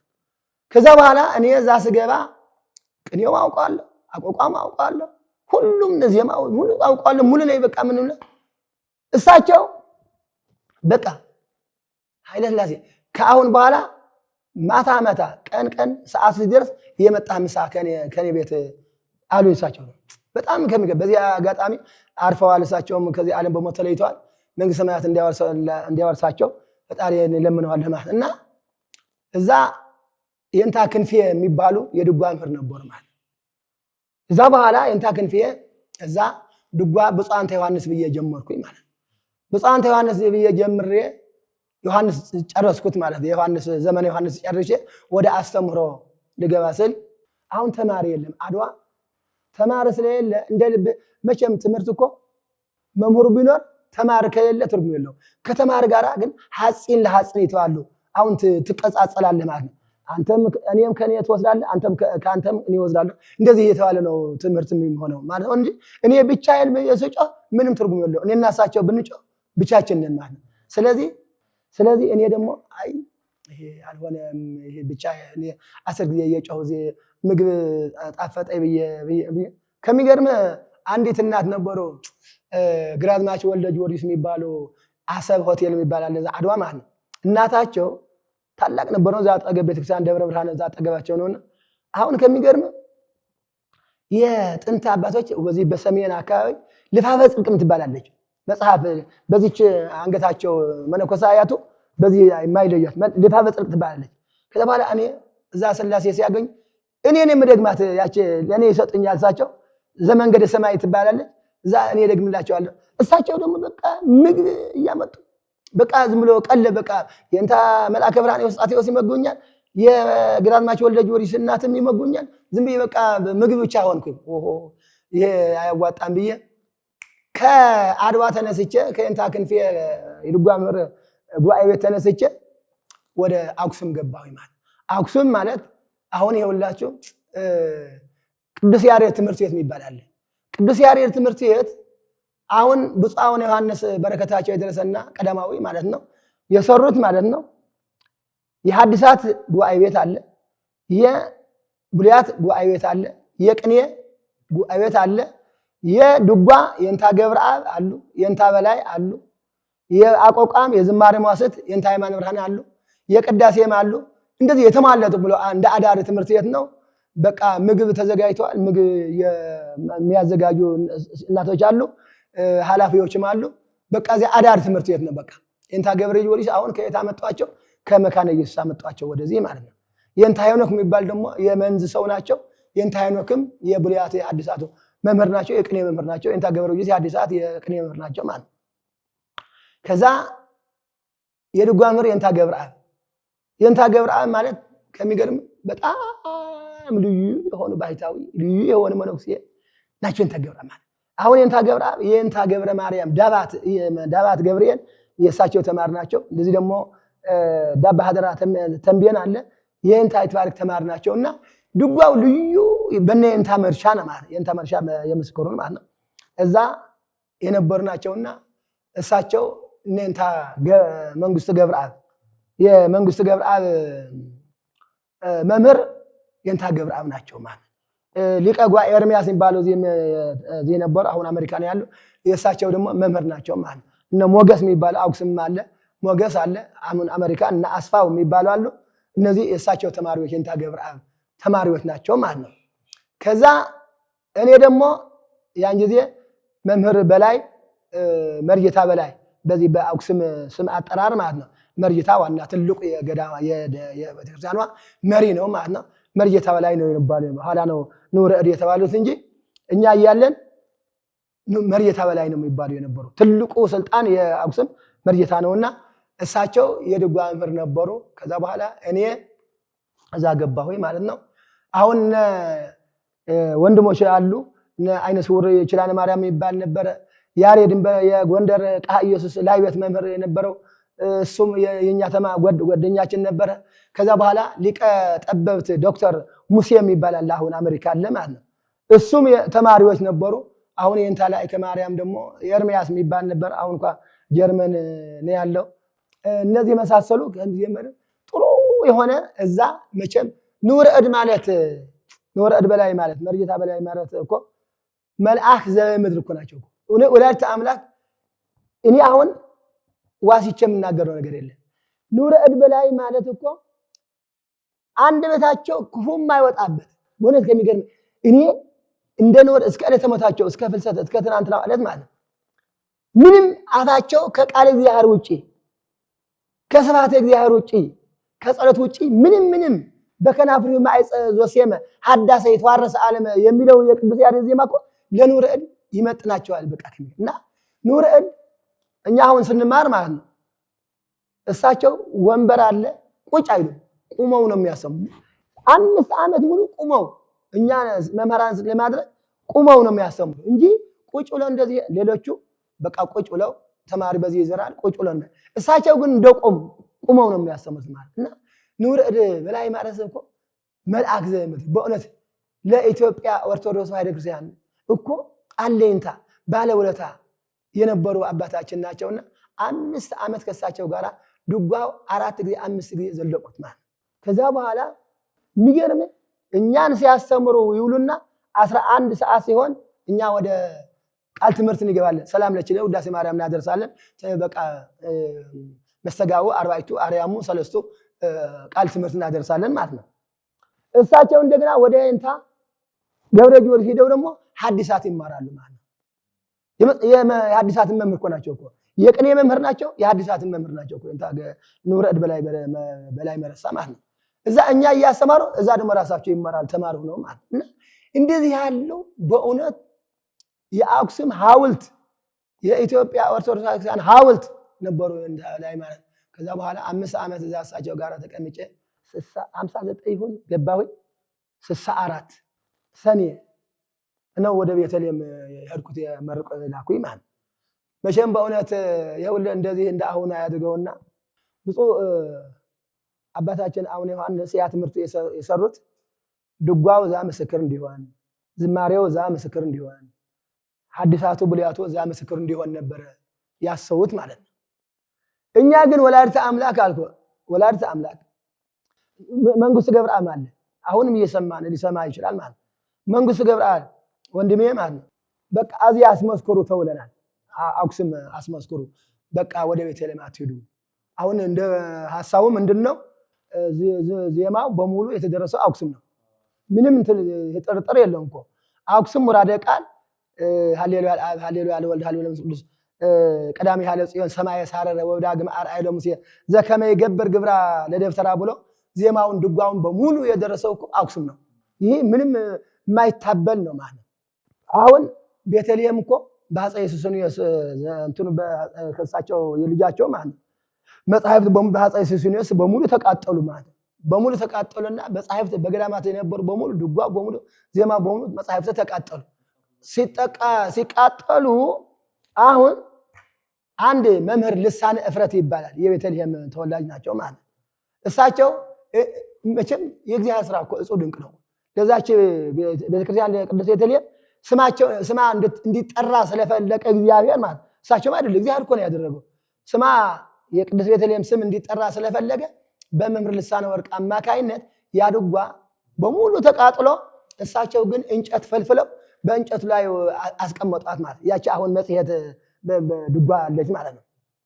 ከዛ በኋላ ሲፈለግ ድጓ የቅዱስ ያሬድ ድጓ ያለው ሲባል እኔ ያለኝ ብለው መጡ። አምጣ ሲባሉ ይዘው መጡ ማለት ነው። እንግዲህ ቤተልሔም የምስክር ትሁን ተባለ ማለት ነው። በዚህ ነው እንጂ ዜማው የተደረሰው እነሱም ቤተልሔሞችም አይክዱትም እኮ ይሄ ስለተባለ በዚህ ምስክር ትሁን ብሎ ስለተባለ በዚያ ሆነ ማለት። እኛ ደግሞ ከሚገርም ይኸውልህ እኛ በእኛ ላይ ሊጀመር ነው። እኛ ደግሞ ይኸውልህ እኛ በእኛ ይጀመር በምን ተአምር ነገ አሁን ዮሐንስ ሊሞት ይችላል። እኔ አሁን እዚህ አስመስክር ቤተልሔም ሄዶ ያላስመሰከረ ተብዬ ደግሞ ልወቀስ ልዋረድ ነው። ይኸውልህ የኛ ከሚገርም መምህራን ድጓ እኮ ያላስመሰከረ ቤተልሔም ያልሄደ ተብለን ቀለሙ አለ ዜማው ይዘነዋል። ግን ቤተልሔም ያልደረሰ ሰው እንዴት መምህር ይሆናል የሚል ይስቁብናል። ይኸውልህ ተአምር እኮ ነው እኮ። ከዛ በኋላ መንግስት ገብረአብ በ63 ይመስለኛል ከኔ ቀድሞ በ63 ወይ 62 አካባቢ ጠፍቶ ሄደ ማለት።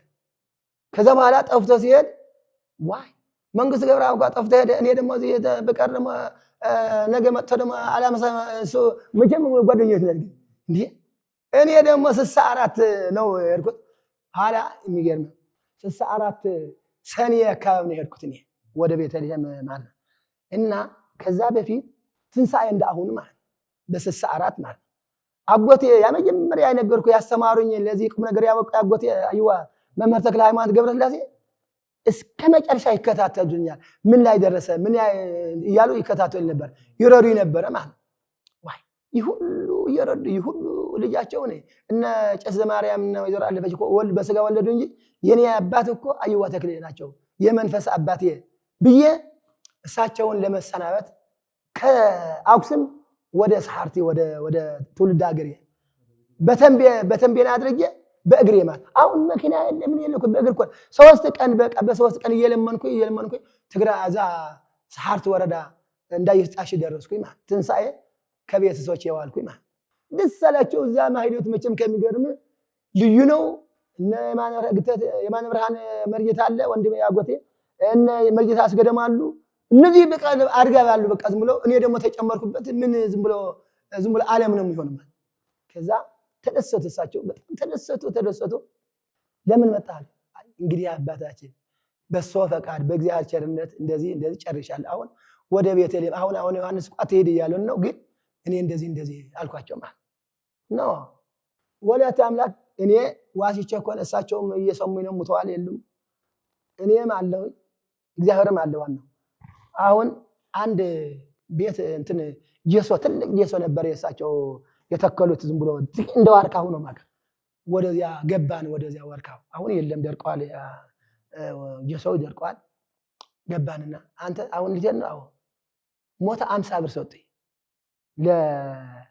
ለስንቅ ለቤተልሔም ሴት እንካ ብሎ ሞተ 50 ያን ጊዜ እኮ አንተ የት ሞተ 50 እኮ በ64 እኮ ከሚገርም ሞተ 50 እኮ ምን በለ 400 ሺህ እኮ ነው እኮ ምን እንትን አለው ተአምር እኮ ነው እኮ ዝም ብዬ ከሰማይ የወረደ ምን ላድርገው ነው ሞተ 50 ተአምር ያዋላ ይዤ ምን አለ መሰለህ አሁን ያን ጊዜ ገና ዘመናዊ ትምህርት አልተስፋፋም። ገና ይሄ አሁን ኤቢሲዲ ምናምን ገና ነው የለም በ64 ዓመት በኃይለላሴ አቤት ትላለህ እሄዳለሁ በቃ ግን የሚመጣው ዘመን ታውቋል ያውቃለን። በቃ የሚመጣው ዘመን መንፈሳዊ ትምህርት የሚጠላበት የሚናቅበት ዘመናዊ ትምህርት የሚስፋፋበት የሚከበርበት ዘመን ነው። ስለዚህ አንተ ያቺ የድጓ ከተማርክ በኋላ ዘመናዊ ትምህርት እንዳትማር አውግዝሃለሁ በቃ ምን አለ ብማረው ኃጢአት አለው አባታችን ኃጢአት ነው ወይስ ምንድነው? ኃጢአት አይደለም። አንተ ለምሳሌ ያቺ ዜማ ተመረህ ወደ ዘመናዊ ከገባ ትንቀዋለህ በቃ ትንቀውና ማገልገል አትችልም። አገልግሎት እንደ ልብህ ማገልገል አልችልም። አሁን እውነታቸው እኮ ነው። አሁን ከሚገርም ወንድሞች አሉ ስማቸው ባልጠራልህ ማለት እኔ 1 ሰዓት ጀምሬ ምሽቱ 1 ሰዓት ጀምሬ ሙሉ ቀን ብውል አይደክመኝም። ያም በቀጽልበት ማታም አይደክመኝም። የኔ ጓደኞች ዘመናዊ ትምህርት የሚማሩ ተማርን የሚሉ ማለት ከዛችን ቤተክርስቲያን እንኳን አልወጡም። እዛ ነው ያለው ደሞዛቸው ያችን ናት እኔ የማገኛት ናት። በዘመናዊ እኮ ያገኙት ምንም እኮ የለም እኮ። ግን እነሱ አሁን የሚመጡት 6 ሰዓት 7 ሰዓት ሲመጡም ዝም ብለው እንደዚህ ቁጭ ምን ነው እንጂ አያገለግሉም ማለት የሚገርም። አሁን እንደገና ደግሞ መጥተው ቢሮ እንግባ ነው የሚሉ እነሱ አሁን መጥተው ያቺ ብስል ተብላለ ወደ ቢሮ እንግባ ነው እንጂ ወደ ማይሌት ወደ አገልግሎት ምንም የለም። እኔ አሁን ምን ትንቀዋለህ? ያንን በቃ ትደክማለህ። ያተማርከው ሁሉ ርግፍ አድርገህ ትተዋለህ። ስለዚህ ይህ ስለሆነ በቃ እንዳትማራው ግጃለህ። ዋይ ይኮርስ እኔ ይቅርብ። ግን ከሚገርም አሁን እኔ ወደ ውጭ ሀገር ሲሄድ ማለት በአንድ በኩል አንተ አባታችን ቃላቸው ውግዘታ ነው እንጂ ይህች ብስድስ ኦኬ ምናምንስ መማራት ጥሩ ነበረ። አሁን ወደ ውጭ ስትሄድ ማለት አሁን እኔ እስራኤል ሄዳለሁ፣ ጣሊያን ሄዳለሁ፣ ጅቡቲ እንኳ ምንም ኢትዮጵያ ማለት ነው ምን ችግር የለው። ይሄ ጀዋሃም ሄጄ ነበር። አሁን ወደ ተለያዩ ብትሄድ አንተ አሁን ያ ዕውቀት ያ እንግሊዝኛ ብታውቀው ራሱ እኔ አሁን ሲሄድ እዛ አየር መንገድ አየር ወርድማ ሌላ እንትን የለ ኢትዮጵያ ነው የምለው። ኢትዮጵያ ስትል ደግሞ እነሱ ደግሞ ይረዳሃል፣ ይነግሩሃል ማለት ኢትዮጵያ ስትለው ይነግራል። ግን እኔ መማር እኮ ነበር አንተ እቺስ አባታችን እንትን ብለው ነው እያልኩ እግዚአብሔር እንደ ወላዲተ አምላክ እንትን እንዳለን እና አሁን እሳቸው ይችና አድርገ ካለ በኋላ ወደ ምን አለ መሰለ በል አይደላስ ያለ አቤት እኔ አሁን ከባድ ጥሪ ያለኝ ከባድ ጥሪ ስላለኝ ጉንወት ካለፋት እንገናኛለን። ጉንወት ካላለፋት ግን ከባድ ጥሪ ያለኝና እስከ 19 ጉንወት ከኔ ጋር ቆያለኝ። ዋይ እሺ ጉንወት 19 አብይ እግዚ ነው የኛ በዓል ነው ማለት ክብረ በዓል ነው። እዛ ጥሩ መቼም አገልግሎት የተለየ ነው። በጣም ስናገለግል አደርን። እሳቸው ደግሞ አውደ ምሕረቱ ወጥተው በሚገባ አስተማሩ። ከዛ በኋላ ከዑደቱ በኋላ ወደ የቤታችን ገባን። አሁን እኔ 19 ውዬ 21 ወደ አክሱም ሊሄድ ተዘጋጅቻለሁ ማለት ልክ 19 ማታ አየዋ ተክለ መምህር ተክለ ሃይማኖት ታመዋል ተባለ ማለት ኋላ 19 20 21 22 23 24 አረፉ ማለት ተክለ ሃይማኖት ነው 24 አረፉ ማለት ነው። ከሚገርም ወላዲተ አምላክ አሁን በቅርብ ቀን ሞቷል። አዲስ ዓለም ወርቆል የሚባል ነበር አዳዕሮም ትባለ ከኛ ወደ ልፍላ አሁን እሱ ገና 23 ለ24 አጥያ በእኛ ቤተክርስቲያን ከወሬ ይመታል ይላል። በቃ ሰው እኮ የለም መላእክት እኮ ናቸው ወራሳቸው እኮ ወላዲተ አምላክ። ይህ እኔም ራሴ ከእሳቸው ጋር ቤት ነበርኩና ከወሮ ሙሲል ማለት እኔ ወጣሁ ወደዚያ ወደ ቤተክርስቲያን። አዎ ማይለት ያለ መስለ የለም ዝም። ከዛ በኋላ አዲስ ዓለም ደግሞ ከዛ እየሮጠ ይመጣል። አረ እንደዚህ ከወረ እኮ እየተመታ ሰው የመላእክት አሁን እሳቸው እረፍ የመላእክት ተው የመላእክት ነው። አዎ ይኸውልህ 24 ጉንወት 24 64 ማለት ነው። አጎቴ አየዋ ተክለ ሃይማኖት ገብረስላሴ ቀበርኩኝ ማለት አይ ነግረውኛል። እኔ አሁን የቆየሁት እሳቸው ቆይ እስከ ጉንወት እስከ 19 ቆይ ጥሪ ያለኝ ብለው ስለነገሩኝ ነው እንጂ እኔ ሄድ ነበር። ግን እኔ አሁን ነግረውኝ ነው በቃ ወላሂ እኔ አሁን ይሄ መስቀል ይዤ ነው የምነግራቸው። ምንም ውሸት የለም። እኔ ነግረውኝ ነው እኔ ስለነገሩኝ ነው የቆየሁት።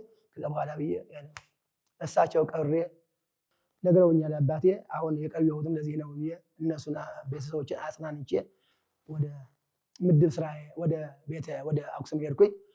ታዲያ ለምን ቆየሃል የአባታችን የእንታን ወረድ በላይ በረሳ አይ እንደዚህ አጋጥሞኝ ነው ብዬ እሳቸው መርቀው ላኩኝ ማለት መጻሕፍቶቼ ይዤ ሁሉም ጠቅላላ ጓዜ ይዤ ወደ ጎንደር ሄድኩኝ። በእናንተ ጊዜ ግን እንታ ድጓ ነበር ወይስ ጽፋቸው ነው የምትማረው? አዎ ጽፈን ነው እንጂ ጽፈን ነው ድጓ ጽፈን ጸመ ድጓም ምዕራፉም ሁሉም ማለት። ከዛ በኋላ ሄድኩኝ ማለት ጎንደር ደረስኩ። ከተማው ማለት ምንም አላውቀውም ከዛ በፊት ማለት አላውቀውም አለመጥቶ ከዚያ በኋላ ደብረ ብርሃን ጎንደር ደብረ ብርሃን ስላሴ አሳዩኝና እዛ ሄድኩኝ ማለት ገና ስትገባ ጎንደር ደብረ ብርሃን የምታገኘው ማለት አባ ጀራ መምህር ጀራ የሚባሉ መነኩሴ ልዩ የሆነ የጎንደር የደብረ ብርሃን ዋና አለኝታ ነበሩ። አሁን ሞተዋል። በዚህ አጋጣሚ ገነት መገዝማት ያውሳቸው ብዬ እጸልያለሁ። እሳቸው ከየት መጣሉ? ከአክሱም ነው። በሉ ተማሪዎች አሏቸው። እግሩ እጠውት ብለው አጠውኝ አሳደሩኝ። ምግብ ሰጥተው በደንብ ታዲያ አሁን ወዴት ነው የምትሄደው? ወደ ቤተልሔም። ታውቀዋለህ? ከዚህ በፊት መንገዱ አረ ምንም አላውቅም። ሌሊት ተነስተው መናኸሪያ የጎንደር መናኸሪያ እሳቸው መጽሐፍት ተሸክመው አዚያ በል ጎንደር ደብረ ታወር ብለው አሳፍረው ጎንደር ደብረ ታወር አሳፈሩኝ ማለት ጎንደር ደብረ ታወር ወረድኩኝ ማለት ከዛ ምንም ሰው ማውቀ የለም። አንተ በጣም እኮ ያን ጊዜ እኮ በእውነት መስዋዕትነት እኮ ነው። ምንም ማውቀ የለኝ። ደግሞ ከዚያ በኋላ መኪና የሚባል የለም። አሁን እንደ ልብ ነው እስከ ቤተልሔም እኮ አሁንማ ይኸውልህ ቤተልሔም እኮ መኪና ገብቷል። እኔ እጄ ነበር 99 አጋጣሚ ማለት ጽርሐ አርያም ዙር አባውን አድርጋው እስከዚያ እስከ ጉባኤ ቤት መኪና ገብቷል። አሁን ያን ጊዜ ግን ከደብረ ታወር ውጪ መኪና የሚባል የለም። በምንድን ነው የምትሄደው? በጋሪ በዚህ በቁላለ በጋሪ ነው የምንሄደው። ከዛ በኋላ መጽሐፍቶቼ በጆንያ ጭኜ ነው አንተን ይያለሁ። ከዚያ በኋላ ከደብረ ታወር ወደ ክምር ድንጋይ የምትባላለች ከተማ እዛ ሲሄድ በጋሪ 50 ሳንቲም ይኸውልህ ከዚህ ተነስቼ ከደብረ ታወር ወደዚያ 50 ሳንቲም 50 ሳንቲም ሰጥቼ በጋሪ ሄድኩኝ። እዛ ክምር ድንጋይ ወረድኩኝ። አንድ ገበሬ ማለት ነው እዛ ለምኜ ለነሱም 25 ሳንቲም ሰጥቼ እዛ አደርኩኝ። መቼም ብርዱ አይጣል ነው፣ በጣም ኃይለኛ ብርድ ነው። በጣም ደግሞ ከብቶቹም ሰውም አንድ ላይ ነው። በቃ እዛ አንድ ቤት ሆነ ከብቶቹም በአንድ ቦታ እንደዚህ ነው። በቃ የነሱ ማለት እዛ አድሬ ጠዋት ደግሞ እንደዚህ ወደ ቤተልሔም ነኝ እንደዚህ ስላቸው ገበሬው ማለት አንድ ጋሪ ፈለጉ ፈረስ ማለት ነው። እሱም 50 ሳንቲም ሰጥቼ ሳሊም ትባላለች። ሳሊ ማለት ከተማ ናት። እዛች ወደ ጽርሐ አርያም ሩፋኤ አቡነ አረጋዊ ለመድረስ ማለት ነው። ሳሊ ከተማም ትባላለች። እዛ ወረደኝ። ከሳሊ እንግዲህ ቀጥታ መጽሐፍቶቼ ይዤ ወደ ጽርሐ አርያም ዙር አባ አቡነ አረጋዊ ገዳም ጉባኤ ቤቱ ታች ነው ያለው። ምድር ቤቱ ነው ያለው፣ ታች ሜዳው ነው ያለው። እሱ ላይ ነው ያለው ማለት ከዛ በኋላ እዛ ጉባኤ ቤት ገብቼ እነሱ ተማሪዎቹ ብዬ ከዛ በኋላ ገዳም ወጣለሁ ብዬ ገዳም ወጣ። መቼም አሁን ገዳሙ ይኸውልህ ህልም ያለ ገደል ነው። በቃ በዚህም ገደል ነው፣ በዚህ ገደል አንድ መውጫቺ ይቺ በቃ አንድ መውጫ ነበረች። አሁን በቀደም ሄጄ ሳየው በጣም ዝም ብለው ሰለጠን ብለው በሲሚንቶ ምናምን አድርገው አድርገውታል። አሁን ተሰናጥቋቋል እንጂ አሻሻልን ብለው ያ ቅርስ ግን እንዳለ የእግዚአብሔር ቸርነት። አሁን ደብረ ዳሞ እኮ ይኸውላችሁ በገመድ የምንወጣው እኮ መስራት አቅቷቸው አይደለ ወይ ልፍት ማድረግ አቅቷቸው አይደለ። ያ ተአምር እንዳለ መቆየት አለበት ነው። አሁን እዚህ ግን ሲሚንቶ አድርገው ዝም ብለው አበላሽተውታል። ግን እኔ በጣም ያን ጊዜ ግን ያቺ ይህ ገደል ነው ይቺ ብቻ መውጫለት ማለት እዚያ ወጣ ወይ መነኮሳቱ እዛ ላይ አሳደሩኝ። ከዛ በኋላ እግራ አጥበው ምግብ ሰጥተው እዚያ አሳድረው ከዛ በኋላ ባርከው አሁን ሰማያት ሰጥተው ሰላም ነች ብለው እንደገና በጠዋቱ ወደ ቤተልሔም ከዙር አባ ወደ ቤተልሔም ምንም ቅርብ ነው። ቁልቁለት አለው፣ በጣም ቁልቁለት አለው እንጂ ብዙ ርቀት የለውም። ቁልቁለቱን ሽቅበትና ቁልቁለቱን ነው ማለት ነው። እዛ ሄድኩኝ ቤተልሔም መቼም ደረስኩኝ። በጣም የሚገርም መቼም የቤተልሔም ቤተክርስቲያን ስታየው ጽርሐ አርያም ነው በእውነት ከሚገርማችሁ። አጣላይ የወይራ ሀገር ነው፣ ዝም ብሎ ወይራው የተለየ ነው። እና እዛ እንደ አጋጣሚ የእንታ ጥበቡ መንግስቱ ማለት ነው። የእንታ ጥበቡ መንግስቱ ይባላሉ። የእንታ አምሳሉ አርፈው የእንታ ጥበቡ ተተክተው የመጀመሪያ እኛ ነን የገባነው ማለት ነው። የመጀመሪያ አድራሾች ማለት ነው። ከዛ በኋላ እንደ አሁን እኮ ወደ 150 ተማሪ ነው ያለው። ግን ዕውቀት የለም። ዕውቀት ዝም ብሎ ነው። የጥንት እኮ መጽሐፍቶች ይዞ ድጓ በቃሉ ይዞ እንደዚህ ካለ ያደረገ በልክታውቀለ ዝም ብሎ እኮ አሁን እኮ ዛሬ እኮ ያቺ ድርባ ወይ ደግሞ አንቀጽ ድጓ የምትባል እሷን ጫጫሪ ያደርጋል። ከዛ በኋላ ዘር በል ብትባለው የለም እኮ። እኛ ግን ያን ጊዜ እኮ ወላዲተ አምላክ አርያም እንዳለ በቃላችን ነበረ። በቃ አሁን ምንም በቃ ጠፈረ ጽድቅ ካል ተወኮል ባል መንከረ ገውር ካል ዝም ብሎ በቃላችን ነበረ። በቃ እንኳን አርያም እነዚህ እንትን እና ከዛ በኋላ አሁን እዚያ የተገናኘ ነው ወንድሜ በላይ መኮንን አሁን እግዚአብሔር ይመስገን እዚህ ባህር ዳር ነው ያለው። ልዑል ነው የምንለው ያንጂ ሊቀርያን በላይ መኮንን አሁን በወቅቱ ልዑል ነው በቤተልሔም ማለት ነው። ከዛ ብጥላ ኢየሱስ ደግሞ ከሃሊ የሚባሉ አይነ ስውር ነበሩ። እንዴት አለ ወንድማችን በሆነ ከሚገርም ድጓ በቃላቸው በጣም ብጥላ ኢየሱስ ፍኖተ ሰላም እዚህ ጎንጃም ማለት ነው። እንዴት ያለ መምህር ነበሩ ከሚገርም ያፈሩ ብዙ ይሄ ኤፍሬም መኮንን ባህር ዳር ያለው ድጓ የጻፈው እሱ የእንታ ከሃሊ ተማር ነው። የእንታ ከሃሊ የኔ ወንድም ተማር ነው እሱ ማለት ነው። እና የእንታ ፍቅረ ማርያም ይባል ነበር። እዚህ በአታ ታይካ ነገስ በአታ ለማርያም ነበሩ። ከዛ በኋላ ዝም ብለው እሳቸው ከአገልግሎት ውጪ የዝማሬ ማውሰት መምህር፣ የተክሌ መምህር፣ የድጓ መምህር ናቸው። ከቤተ ክርስቲያን ውጪ ሌላ ያውቁ። ግን እዚህ ግን በወቅቱ የነበሩ አስተዳዳሪው እሳቸው አማቸው አንድ ቀን ቤተክርስቲያን ሳይመጡ ይቀራል። ከዛ በኋላ አንድ ጸሐፍና አንድ አለቃ አሁንም አሉ ሰዎች ይጽፍባቸዋል። ማስጠንቀቂያ ብለው ይጽፍባቸው። አሁን እሳቸው አያውቁም ማስጠንቀቂያም እንደሆነ እርምት ምን እንደሆነ ተግሳጽ እንደሆነ ምንም አያውቁም። ከቃል ያሩ ምንድነው? አይ ትናንትና ስለቀሩ ቤተክርስቲያን ማስጠንቀቂያ ነው። እኔ ቤተክርስቲያን ማላገለግል ሆኜ ማስጠንቀቂያ እርግፍ አድርገው ጠፍተው አሁን የት እንዳሉ አይታወቁም። በቤቱና ምናኔ ሄደው ማለት የእንታ ፍቅረ ማርያም ማለት የእንታ አክሊሉ ደግሞ እዚህ ብስራተ ገብርኤል ነበር የእንታ አክሊሉ ማለት ነው። እንዴት ያሉ ወንድም ነበሩ የእንታ አክሊሉ ማለት የእንታ አክሊሉ ነበሩ። ከዛ በኋላ የእንታ ሙጬ የእንታ ፍስሐ የሚባሉ በጣም ጥሩ ብርሃነ ሕይወት ይሄይስ የሚባሉ ወንድሞች ነበሩ ማለት እና በዛ መልአክ የማነ ብርሃን የሚባሉ ሁለቱም ነበሩ እና እንደዚህ ነበረ ሳለፈ እዛ አሁን አንድ ከሚገርም ሁሉ ጊዜ አነሳታለሁ። አሁንም በላይ መኮንን ሊቀርያን በላይ መሆኑም ይሰማት ይሆናል ማለት እና ምንድነው ቤተልሔም የሚደረገው በልበል የሚባል ነገር አስቀድሞ በዋዜማ እከሌ ይመራል፣ እከሌ ይመራል፣ እከሌ ቀኝ ያንሻል፣ እከሌ ግራ ያንሳል ተብሎ ተመድቦ ነው የሚደረገው እንጂ ዝም ብሎ እዚህ ቤተክርስቲያን ከገባ በኋላ በል የለም። ህግ አላቸው።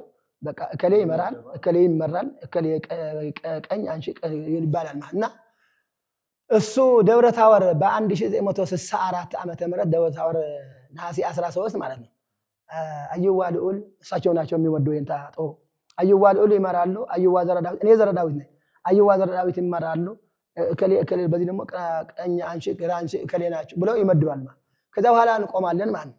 ከዋዜማ ጀምሮ ማለት ነው እና አሁን በ64 ነው 13 ነሐሴ ቅኔዋ ጣልሞ ገርናትና ዮም ገብረት ጽዋዕ መምህራን አብትር አቲ ብእሲት ደብረ ታወር እንዘ በየማን ወበጸጋም ብርሃናት ጸጋ ወፍቅር በግራና በቀኝ ማን ብርሃን ወዲ ወርሳ አክል ለክብር በአምደ ወርቅ ላይ የእንታ አክል ያለው ወምስለ ዘስሙ ሕፃን ተውኔታ አሁን የእንታ ስሙ ሕፃን ልብስ አይለብሱም። ዝም ብሎ በቃች ነጠላ ለብሰው ከቃል ዚሃር ጋር ነው የሚውሉት። በቃ ምንም ምግብ የሚባል የለም። በቃ ዝም ብሎ በቃል ዚሃር ነው።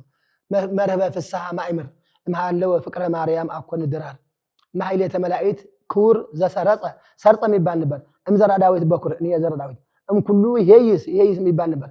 ከሃሊ ያንስ ወርማ በሲአማኑኤል ይሄር አለ። እነዚህ ጨረሰ በኋላ ወዘ ተጸዋዕኩም በምስጢር ተለአሉ ደብረ በልዑል መንበር ልዑል እሱ ነው። ሀበ ሰፋ ዘጥበብ ማህደር የንታጠው ማለት ይህንን ተቀኝቶ እስከ አሁን ድረስ እንትን አይረሳኝም ማለት እና አሁን እሱ እኔ አሁን ማደንቀው እሱ ቆጥሮም ይሆን ይችላል የተቀኘው ማለት ሁለት የማነ ብርሃን በግራና በቀኝ የነበሩ የማነ ብርሃን የሚባሉ ወንድሞቼ ማለት የፋርጣ ልጆች ናቸው። ፋርጣ ደግሞ የራሱ የጎንደር ይትባሃል ሳይሆን ያለው የራሱ ይትባሃል አለው። በወረው አካባቢ የራሱ ይትባሃል አለው።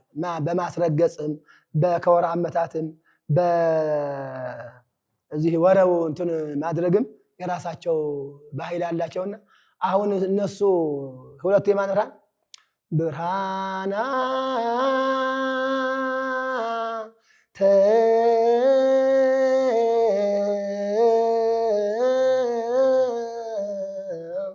ብርሃናተ ፍቅር ፍቅረ ማርያም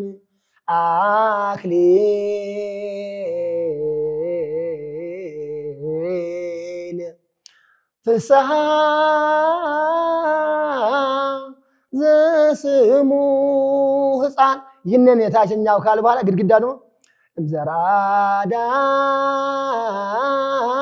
ዳዊት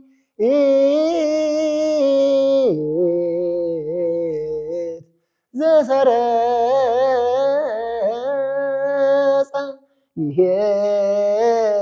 ይሄይስ እምነ ኩሉ ከሃሊ በቃሉ ልዑል በውስተ ኩሉ እንደዚህ ብለው ሲዘምሩ እነሱ ደግሞ ወረቡ ማለት ነው። እስከ ህይወቴ ከሚገርም እንዴት እንደያዝ ነው። አሁን ያን ጊዜ ዝም ብለን ምንም እንትን አለ፣ ግን እግዚአብሔር ያ የፍቅር አምላክ ስለነበረ በምንም ተአምር እንትን ነበረና እንደዚህ ብለን ያሳለፍ ነው። ከዛ በኋላ ወደ አሁን እዚህ አርእስተ ምህላ እንትኑ ቤተልሔም የአብይ ጾሙ ካልሆነ በስተቀር የሌሎቹ 10 ናቸው አርእስተ ምህላዎቹ። የዮሐንሱ፣ የነቢያቱ፣ የክብረምቱ፣ የጰራቅሊጦሱ አይቆምም እዚህ ቤተልሔም ነበርና እዛ ዙር አባ ዮሐንስ ሂደን እዛ ስንቆም እሱም አለ በላይ አለ እኔም አለሁና ለኔ አኩስም ተብሎ ይጠራል። አኩስም በቃ እንትን አደረገ። እኔ አኩስም እንትን ሄድኩኝ ማለት ነው፣ መራሁኝ ማለት ነው። ከዛ በኋላ እሱም አንቺ ሆነ። እዛ በኋላ መጨረሻ ላይ ከሚገርም አንድ ኃይለኛ ነበር እዚያ የዙር አባ ልጅ ነውና አንካሳ ነው። አንድ ዘማለች መጨረሻ ላይ ተማሄል ለአዳም ቀዳሜ ፍጥረት ወተነሲሆ ገባው ሲል ማለት ወነሲሆ ነው እንጂ ወተነሲሆ አለኝ ማለት አራ ድጓማ ወተነሲሆ ነው ወተነሲሆ ነሳህ ነው እንጂ ተነሳ የሚል የለም አለ። ከዛ በኋላ እኔ ደግሞ ቁጭ አልን በተናደን ማለት ከዛ አንተ ድጓ መውይቶ ተመውይቶ ይልህ የለም ብዬ እንትን እዛ አሸነፍኩት ማለት ነው። ከዛ በኋላ እኔንታ ጓንጉል የዝማሬ ምስክር እኔንታ መስፍን እንደዚህ ነበር እኔንታ ስራክ እኔንታ ጽጌ ነበር እዛ እንደዚህ ብለን በቃ አስመስክረን ተመልሰን መጣን። ከዛ በኋላ ከመጣን በኋላ ወደ አቡነ ዮሐንስ መጣሁኝ። መልከቻ ይዤ ምስክር ወረቀት ይዤ ሰጠኋቸው። ከዛ በኋላ ተናደዱ። ለምን ሄድክ ብለው እንደዚህ ይቅርታ ጠይቄ ጭህ ገዳም ተንቤን ጭህ መካነ ሕይወት አጋዕዝተ ዓለም ሥላሴ እና ደብረ ገነት ኪዳነ ምሕረት እዛ መደውኝ። የአፄ ዮሐንስ ቤት ገዳም ነው፣ ታላቅ ገዳም ነው። ብፁዕ ቅዱስ አቡነ ማትያስም የመነኮስበት ገዳማቸው ነው ማለት ነው። እዛ በማስተማር ላይ ቆየሁኝ 66 መጥቼ 66 ጀምሬ ማለት ነው። ከዛ በኋላ እዛ ስኖር አሁን ህዝቡ የኛ የሰሐርት አሁን አየህ ጊዜ ቤተክርስቲያን ገዳም ህዝቡ ተሰብስቦ ያጎቱ የእንታ ተክለ ሃይማኖት ጉባኤ ተዘግተዋልና ወደዚህ መምጣት አለበት ተብሎ እንደገና ወደ ትውልድ ሀገር የወሰዱኝ በሌሊት በቃ ከገዳሙ እንደ ሌባ ማለት ነው። ሰዎች መጥተው ይዘውኝ ሌሊት ሄዱ። እነሱ መነኮሳቱ አይንታ አባ ሀፍቴ የሚባል ነበር፣ አጉዘውኝ ነበር። እንዳትሄድ ብለው ገዝተውኝ ነበር። ምን ይደረግ ዝም ብዬ ጉዞቱን ጥሼ ሄድኩኝ። እዛ በኋላ እኮ መቼም እግዚአብሔር ይመስገን ተመልሼ ይቅርታ ጠይቄ ጉዞቱን ፍቱልኝ ብዬ አስፈትቼዋለሁ። እና እንደዚህ አሁን እዚያ እስከ 83 ዓመተ ምህረት በትውልድ ሀገሬ እስከ 83 ሳስተምር ቆየሁኝ ማለት ነው።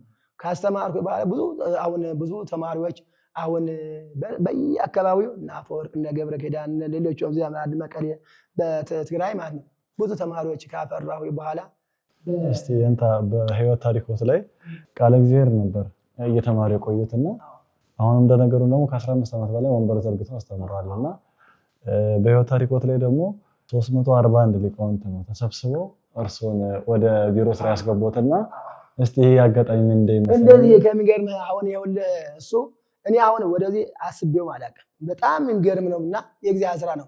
አሁን ይኸውልህ በ83 ዓመተ ምህረት ደርግ እንዳለ ትግራይን ለቆ ወጣ። ከዛ በኋላ እና አሁን ኤፍሬም የሚባሉ ነበሩ እንትኑ ሊቀ ጳጳሱ ኃይለሥላሴ ዓለማየሁ እነዚህ ደግሞ የቤተ ክህነት መዋቅር ደግሞ የኛ ትግራይ ማለት ነበርና እነሱ ደግሞ ለቀው ከደርግ ጋር ወዚህ ወደ አዲስ አበባ መጡ ማለት አሁን ያ በትግራይ በሙሉ ይህ ቤተ ክርስቲያን እኛ በአስተዳደሩ እኛ ተቋጥረናል። በቤተ ክህነት ግን ምንም ሰው የለም እንዴት ነው የምናደርግ ብለው ተመካክረው ማለት ነው።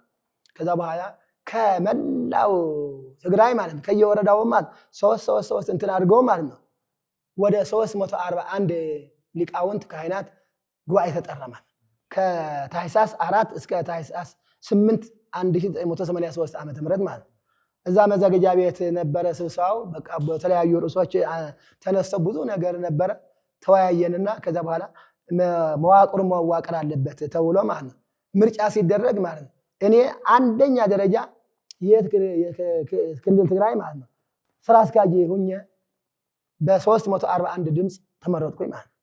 ከዛ በኋላ ሌሎቹ ደግሞ የጸሐፊ ሂሳቦችም ሌሎችም ደግሞ በየደረጃው የዞኑ የወረዳው ተዋቀርን ማለት ነው። ከዛ በኋላ አሁን ያን ጊዜ ደሞዝ የለም ምንም የለም ወነት ከሚገርም ዝም ብሎ ህወሓት ግን ምን ታርግ ነበር 25 ኪሎ ስንዴ ለምግባችን ማለት ነው እያንዳንዳችን ሰጠን ነበር ማለት ነው። ከዛ በኋላ ደግሞ እስክሪብቶ ወረቀት ደግሞ በትንሽ ሰጠን ነበር ማለት ነው።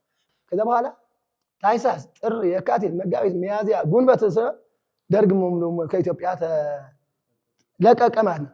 ወደ አዲስ አበባ ደግሞ መጣንና አሁን መርቆሪዎስ ነው ብፁዕ ቅዱስ አሁን መርቆሪዎስ ነበሩ። አሁን እንትን አደረግን አሁን በጀቱ ለኛ ይሰጠን እንግዲህ እኛ ቤተክርስቲያን እየጠበቅን ያለነውና በጀቱ የትግራይ በጀት ለኛ ይሰጠን ብለን አመለከትን ማለት ነው። መጀመሪያ እሳቸው በእውነት ከሚገርም 12000 ጨምሬ በቃ በጀታቸው ይዛችሁና እናንተም እዚህ ያላችሁና ኃይለ ዓለማየሁ አብራችሁ ሄዳችሁ በአገራችሁ አገልግሎ ብለውን ነበር። እሺ ብለን ስንል እና ኃይለ ዓለማየሁ አሉ ማለት ነው።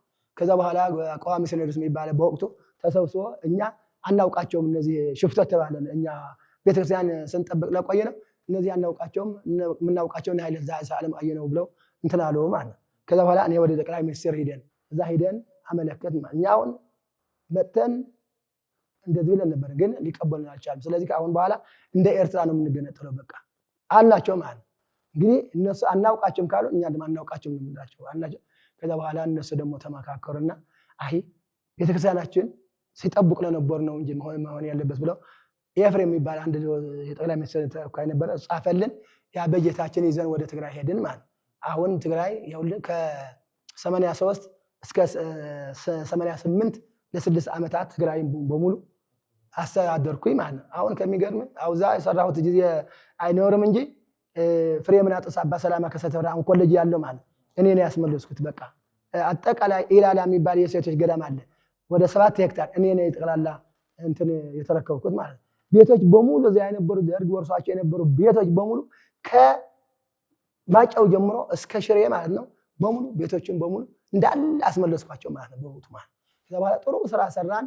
ከዛ በኋላ በ88 ነሐሴ 1 ማለት ነው አቡነ ጳውሎስ ወደዚህ አመጡኝ ማለት ወደዚህ አምጥተው ደግሞ ሰላሌ ሰሜን ሸዋ ሰላሌ 3 ዓመት ከ3 ወር ማለት ነው ሰላሌ ስራ አስኪያጅ ሆኜ ተቀመጥኩኝ።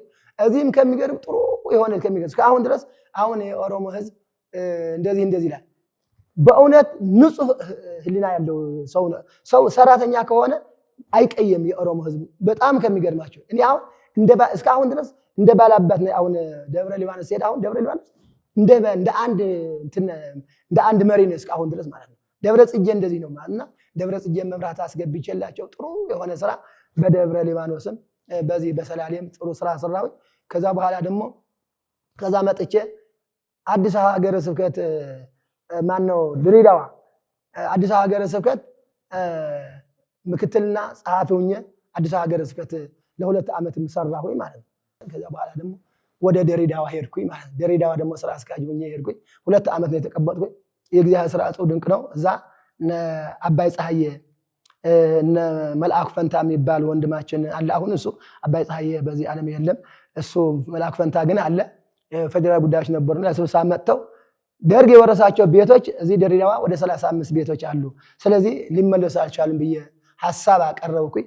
ከዛ በኋላ ወደ አቶ መለስ ደብዳቤ ጻፉ ተባልኩኝ። ለኩር አቶ መለስ ብዬ ራሴ እኮ ነው አሁን ገሪማ የሚባል አባት ነበሩ በረከታቸው ይደረስና ከዚህ ዓለም በመምሰል ተለይቷል።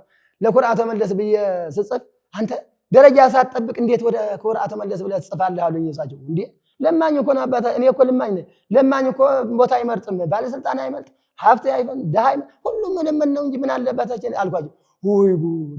ከዛ በኋላ ይኸውልህ ነሐሴ አቶ መለስ ዜናው ታኅሳስ 1 ቀን 1995 ዓመተ ምህረት የጻፍኳት ደብዳቤ ታኅሳስ 11 ቀን 1995 ዓመተ ምህረት ወጪ ተደርጎ የድሬዳዋ ሀገረ ስብከት እንደዚህ ያለ ቤቶች አልተመለሱም ብሎ ስላቀረበ በአስቸኳይ አጣርታችሁ እንድታቀርቡ ነው ለድሬዳዋ አስተዳደር ካውንስል ደብዳቤ ጻፈልኝ ማለት የሚገርም በሳምንት ተጻፈ። ከዛ በኋላ አቶ ሰለሞን ኃይሉ የሚባል ነበር የከንቲባው እዛ ድሬዳዋ ማለት ነው።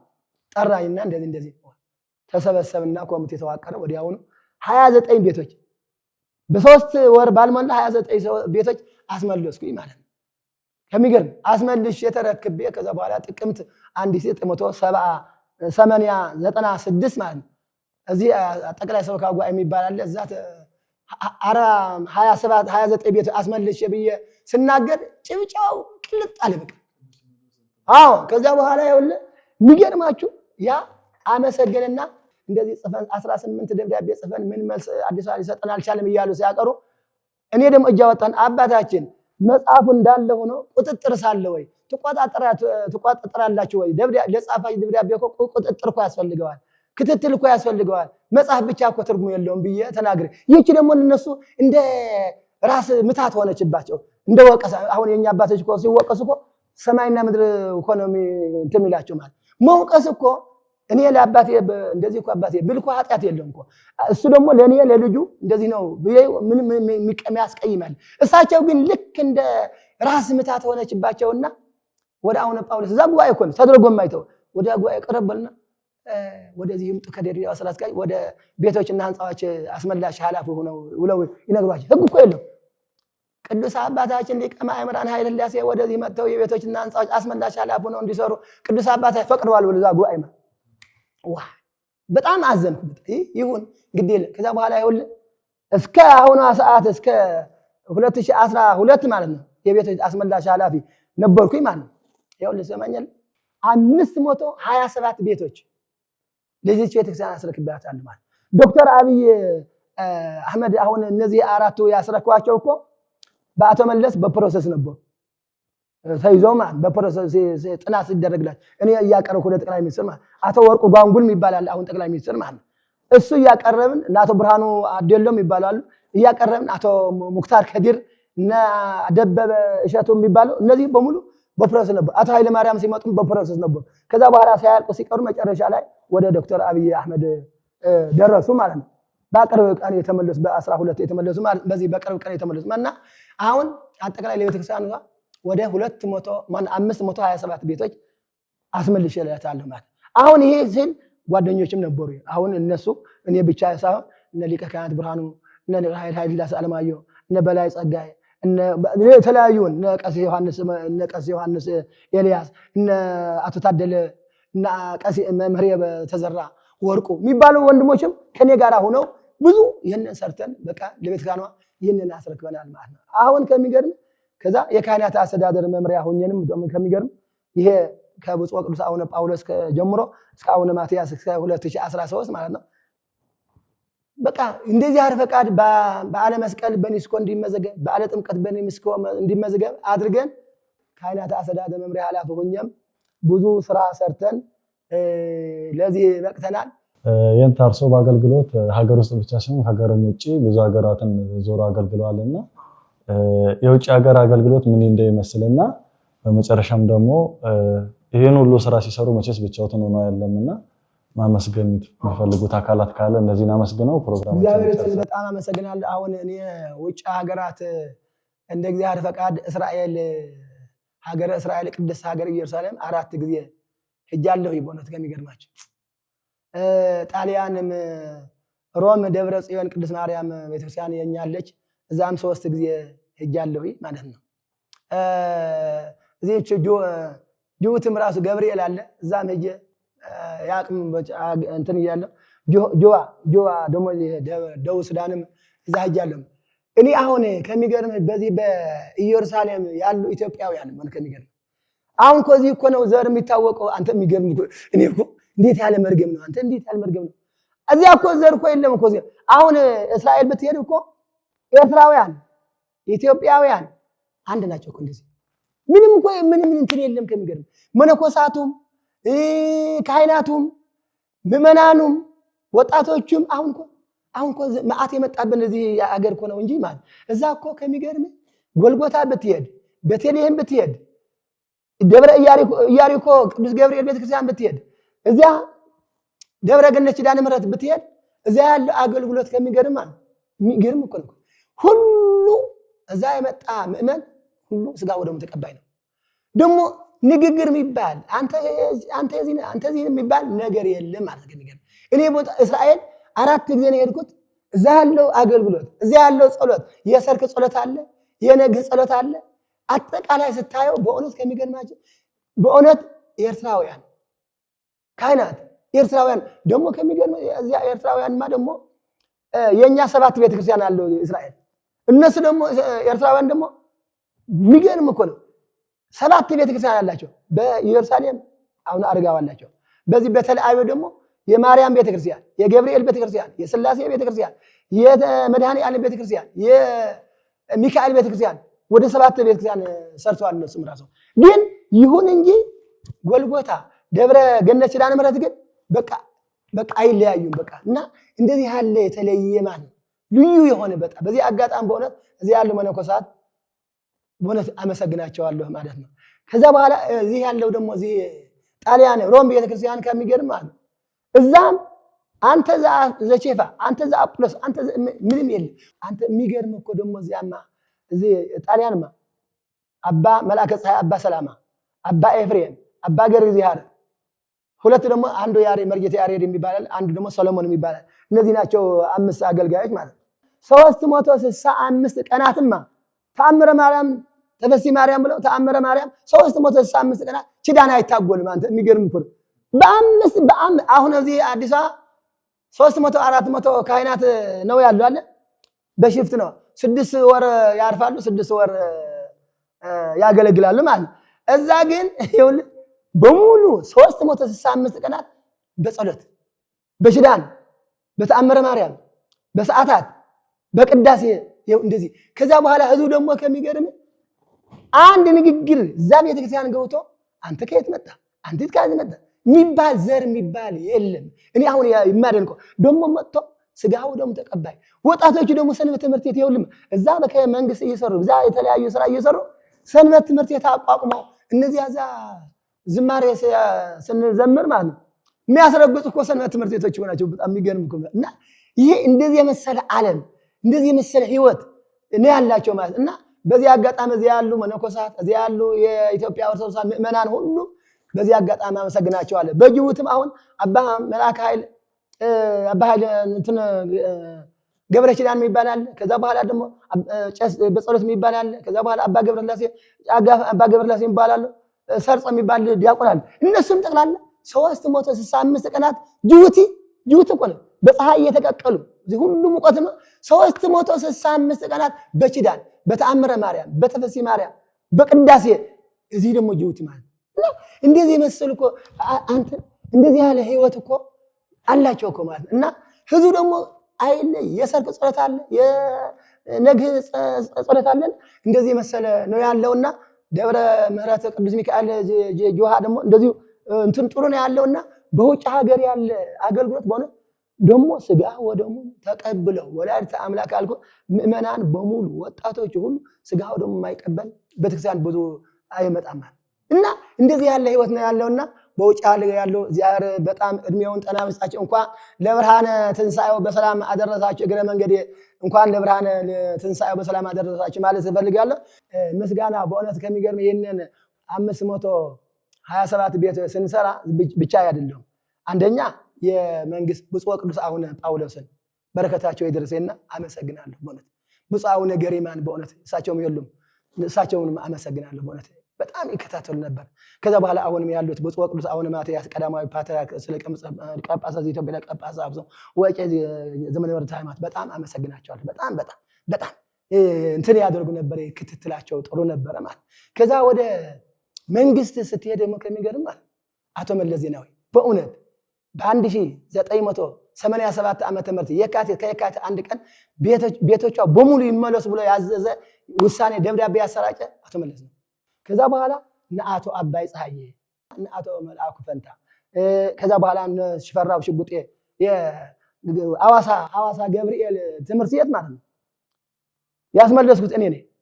ቀጥታ አቶ ሽፈራው ሽጉጤ የነበረ ፕሬዝዳንቱ ማለት እሱ ነው በቃ ከኔ ጋር ሆኖ እንትን ያደረገ ማለት ነውና አቶ ሽፈራው ሽጉጤ አመሰግናለሁ። ከዛ በኋላ እዛ የነበሩ ጠቅላይ ሚኒስትር ጽሕፈት ቤት የነበሩ እና አቶ ብርሃኑ አዴሎ እና አቶ ሙክታር ከዲር እና አቶ ሙሉጌታ ዓለም ሰገድ እና አቶ ደበበ እሸቱ እነዚህ እዚያ ያሉ በሆኑ እና አቶ ወርቁ ጓንጉል አሁን ወርቁ ጓንጉል ይኖራሉ ብዬ ተስፋ አድርጋለሁ። እነዚህም በሙሉ አመሰግናለሁ። ከዚህ ወደ አዲስ አበባ ከተማ ብንመጣ ደግሞ ዶክተር አርከበ ዕቋይ ጥሩ ነበር በወቅቱ ማለት ነው። ከዛ በኋላ ደግሞ አቶ ኩማ ደመቅሳ፣ አቶ ድሪባ ኩማ እነዚህ ከሚገርም ከነሱ ጋር ጥሩ ስራ አቶ ሞቱማ መቃሳ የሚባሉ ወንድማችን አሉ፣ አሁንም አሉ። እነዚህ የመሳሰሉ ወንድሞች በጣም በጣም በጣም ማመሰግናቸው ከኔ ጋር አብረው እና አቶ መልአኩ እና አቶ ሰለሞን ሀዩ ተለይተዋል። የድሬዳዋ የነበረው እነ ፍስሐ ዘሩሂን አሁን ውጭ ነው ያለው እንጂ እነዚህ በሙሉ አጠቃላይ አሁን እዚህ ድሬዳዋ የሴቶች ገዳም ያለው እዚያ መልክዓ ጀውዱ ገዳም አለ ማለት አቶ ፍስሐ ዘሩሂን 7 ሄክታር ቦታ ሌላ ባለሀብት ሊወስደው ሲጣጣር ካርታ ሰጥቶ ያስረክበኝ አቶ ፍስሐ ዘሩሂን ከንቲባ ነበረና እና እነዚህ በሙሉ አመሰግናቸዋለሁ። እንግዲህ ትንሽ ጊዜ ወስጄ ሊሆን ይችላል የረሳሁትም ሊኖር ይችላል። የሆነ ሆኖ የንጠበ የጎደለ በአፈ መላእክት ያርምልኝ ይላሉ አባቶቻችን። እንግዲህ የተሳሳትኩት ነገር ሁላችሁ የምትሰሙት ሁሉ ይቅርታ እንድታደርጉልኝ በእግዚአብሔር ስም ጠይቃቸዋለሁ። እናንተም ይህንን ጥሪ ሳደረጋችሁልኝ በእግዚአብሔር ስም አመሰግናለሁ። ለበዓለ ትንሣኤው በሰላም እንዳደረሰ አምላካችን አሁንም ሁላችንን በጤና በሕይወት ጠብቆ ለበዓለ ዕርገቱ በሰላም እንዲያደርሰን በእውነት በእውነት በኢትዮጵያ ሀገራችን ያለው ችግር ግን በእውነት አሁንም ብፁዕ ቅዱስ አቡነ ማትያስ በቀደም ሲናገሩ ጸሎት ያስፈልጋል፣ ምህላ ያስፈልጋል ብለዋል። አዎ ልክ ነው፣ ያስፈልጋል። ስላዳመጣችሁኝ ደግሞ በእግዚአብሔር ስም አመሰግናለሁ። እግዚአብሔር ይስጥልኝ ማለት እፈልጋለሁ። ከዚያ በኋላ ተንስ እግዚኦ ወተሳላ ለጽዮን ብዬ በደመድማት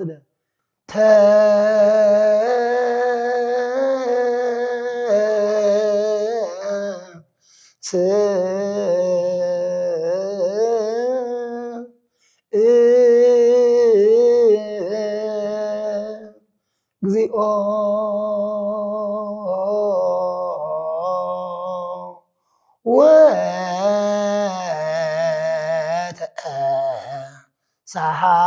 ወተሳሃላ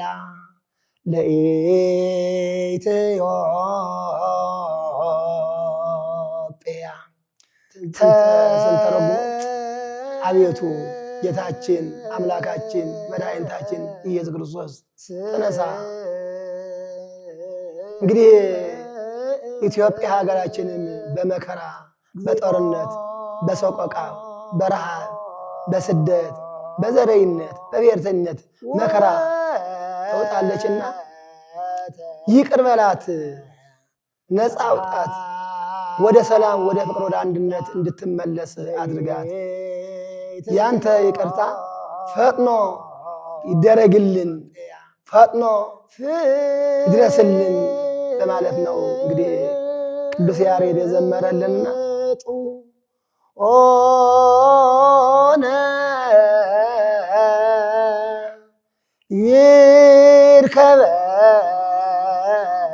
ይርከበነ ሳህልከ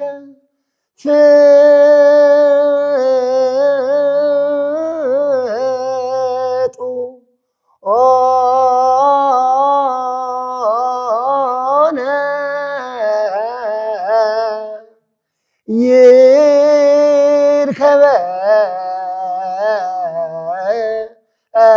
ይርከበነ ሳህል ፍጡ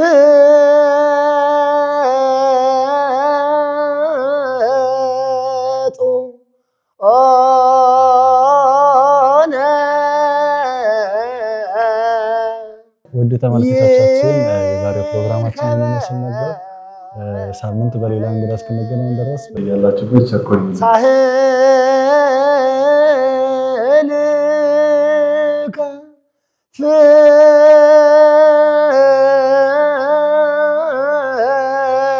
ፍጡ ኦነ